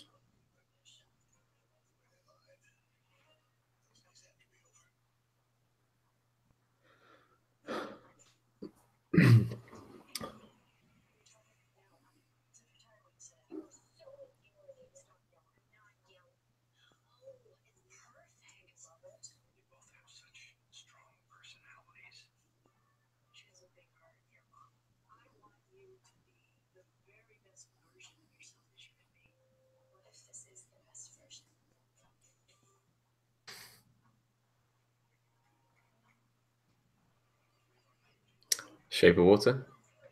Sorry, I called it by its actual name. No. Help, I'm a Fish. Shark Tale. We already had Little Mermaid. Little Mermaid 2.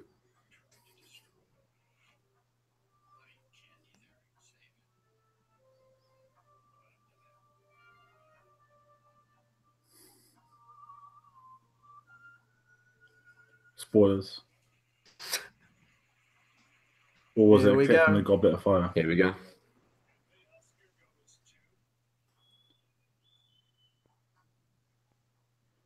Get it right, old man. You still can't open it. Oh. Told you. Mm-hmm. Shape of Water took it. Please be wrong. They can't do that a second They time. can't do it wrong. Please be I wrong. really wish that was the case, though, this time. I thought it would be. Again, no. You always have that favorite. Three Billboards was always the favorite, but the favorite never wins. It's always one that comes in at the last second. Look at The Revenant and Spotlight, or Moonlight and La La Land. Like La La Land was the favorite. Moonlight comes in. Same this year. Hey, you just checked it. Didn't deserve to win. Not at all. Very pretty film, but that's it.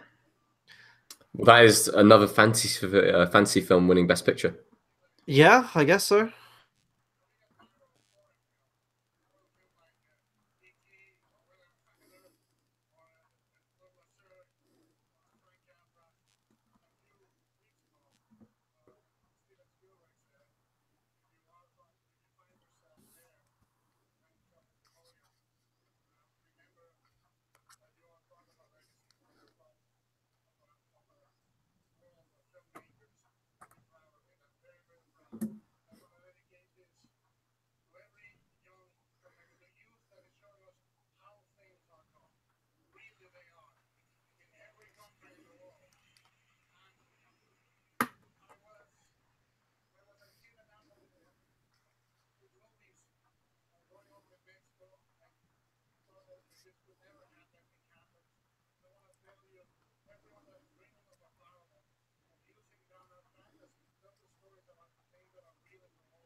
Fair enough. What are our thoughts, guys? What's going through our heads? George looks inconsolable right now. I kind of feel the same way a little bit. I'm okay with it. It was a decent film. It shouldn't have won Best Picture, but you have that with some films almost every single year. But it didn't have a scene where Sam Rockwell punched a woman in the face.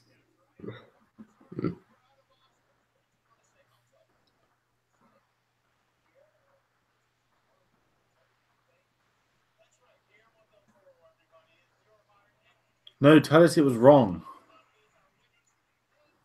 No, it's cutting.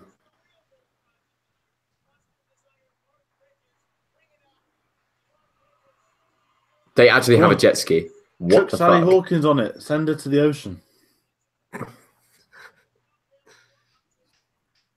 They actually want a jet ski. Should have been 3 billboards. Should have been 3 billboards out of everything. Okay, that's it. Okay, so what was everyone's thoughts on the 90th Oscars? Some great things and some not so great things. I liked that it was more unpredictable this year. Other years when it's more predictable, it's sort of you go through the motions each category. But this year, I think this is why we've stayed awake so much, is that we genuinely didn't know for most of them. Edge of your seat action. But I mean, even the Best Picture win wasn't an all walk away winner, was it? No, I mean, it got definitely not. production, and that it got production design and just Best Picture, didn't it? Were they the only 2 that it picked up? Production design, best Oh, director. score. So it got 3. Score, director, production design. Yeah. But yeah, no. Do we do the points totals to finish off, George? Yeah, let's do it. In third place with 46 points, we have Chris. In second place with 49, we have me. And in first place on 61, we have Tayte. Walk away winner this year, Tayte. Nice. I believe this is the first time he's won something on our channel since last Oscars. I'm coming Last back for Oscars. 2019. 2019, I'm going to get my name on the board. I'm going to just say, just like most basketball players like Kobe, I'm going to three-peat this. I'm going to win it for a third time in a row next year's Oscars. This is the one stranglehold I can have on this channel outside of losing on Battle of Brackets, which I do almost every single time. At least I can know that I can win the Oscars every single time. But can you win the Battle of the Brackets? We actually have got an idea for the next Battle of the Brackets. We're just looking for a time that we can do it. So we'll probably wait until you're back for that one, Tate, because we missed you on it. We do. Yeah. Really miss having you on that. I'm going to be back in the UK in about a month and a half's time. Mm-hmm. And then I'm going to be back on the regular video schedule. We have already started discussing the Series 2 of Film Club. I have all the films already sorted out, and we're just going into looking into just changing some little details about it just before we can start releasing them. And obviously going into May, we're jumping ahead a little bit here, but May will be our 3rd year anniversary on the channel. We've got video ideas for that as well.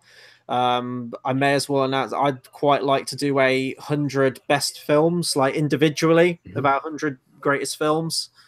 And then obviously we'll be doing joint videos as well. Got a few new show ideas as well. I'd eventually like to get back to Best Picture as well, which was a show idea that was started by a guy on the channel on a couple of our videos, Tom. I thought that was a really good idea for a series. I'd like to get back to that, especially after watching this Oscar stream tonight.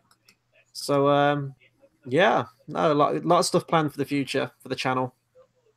Yeah, and we've got Infinity War, which is a big one, and I've got something very interesting planned, which I haven't told you two yet. And that's something that I'm looking forward to hopefully do. But it could be good fun. But it's going to be very interesting. I mean, Oscar season's done now, so we can revert back to normal stuff. Yeah. You've got your new idea for the news, which we're going to run with.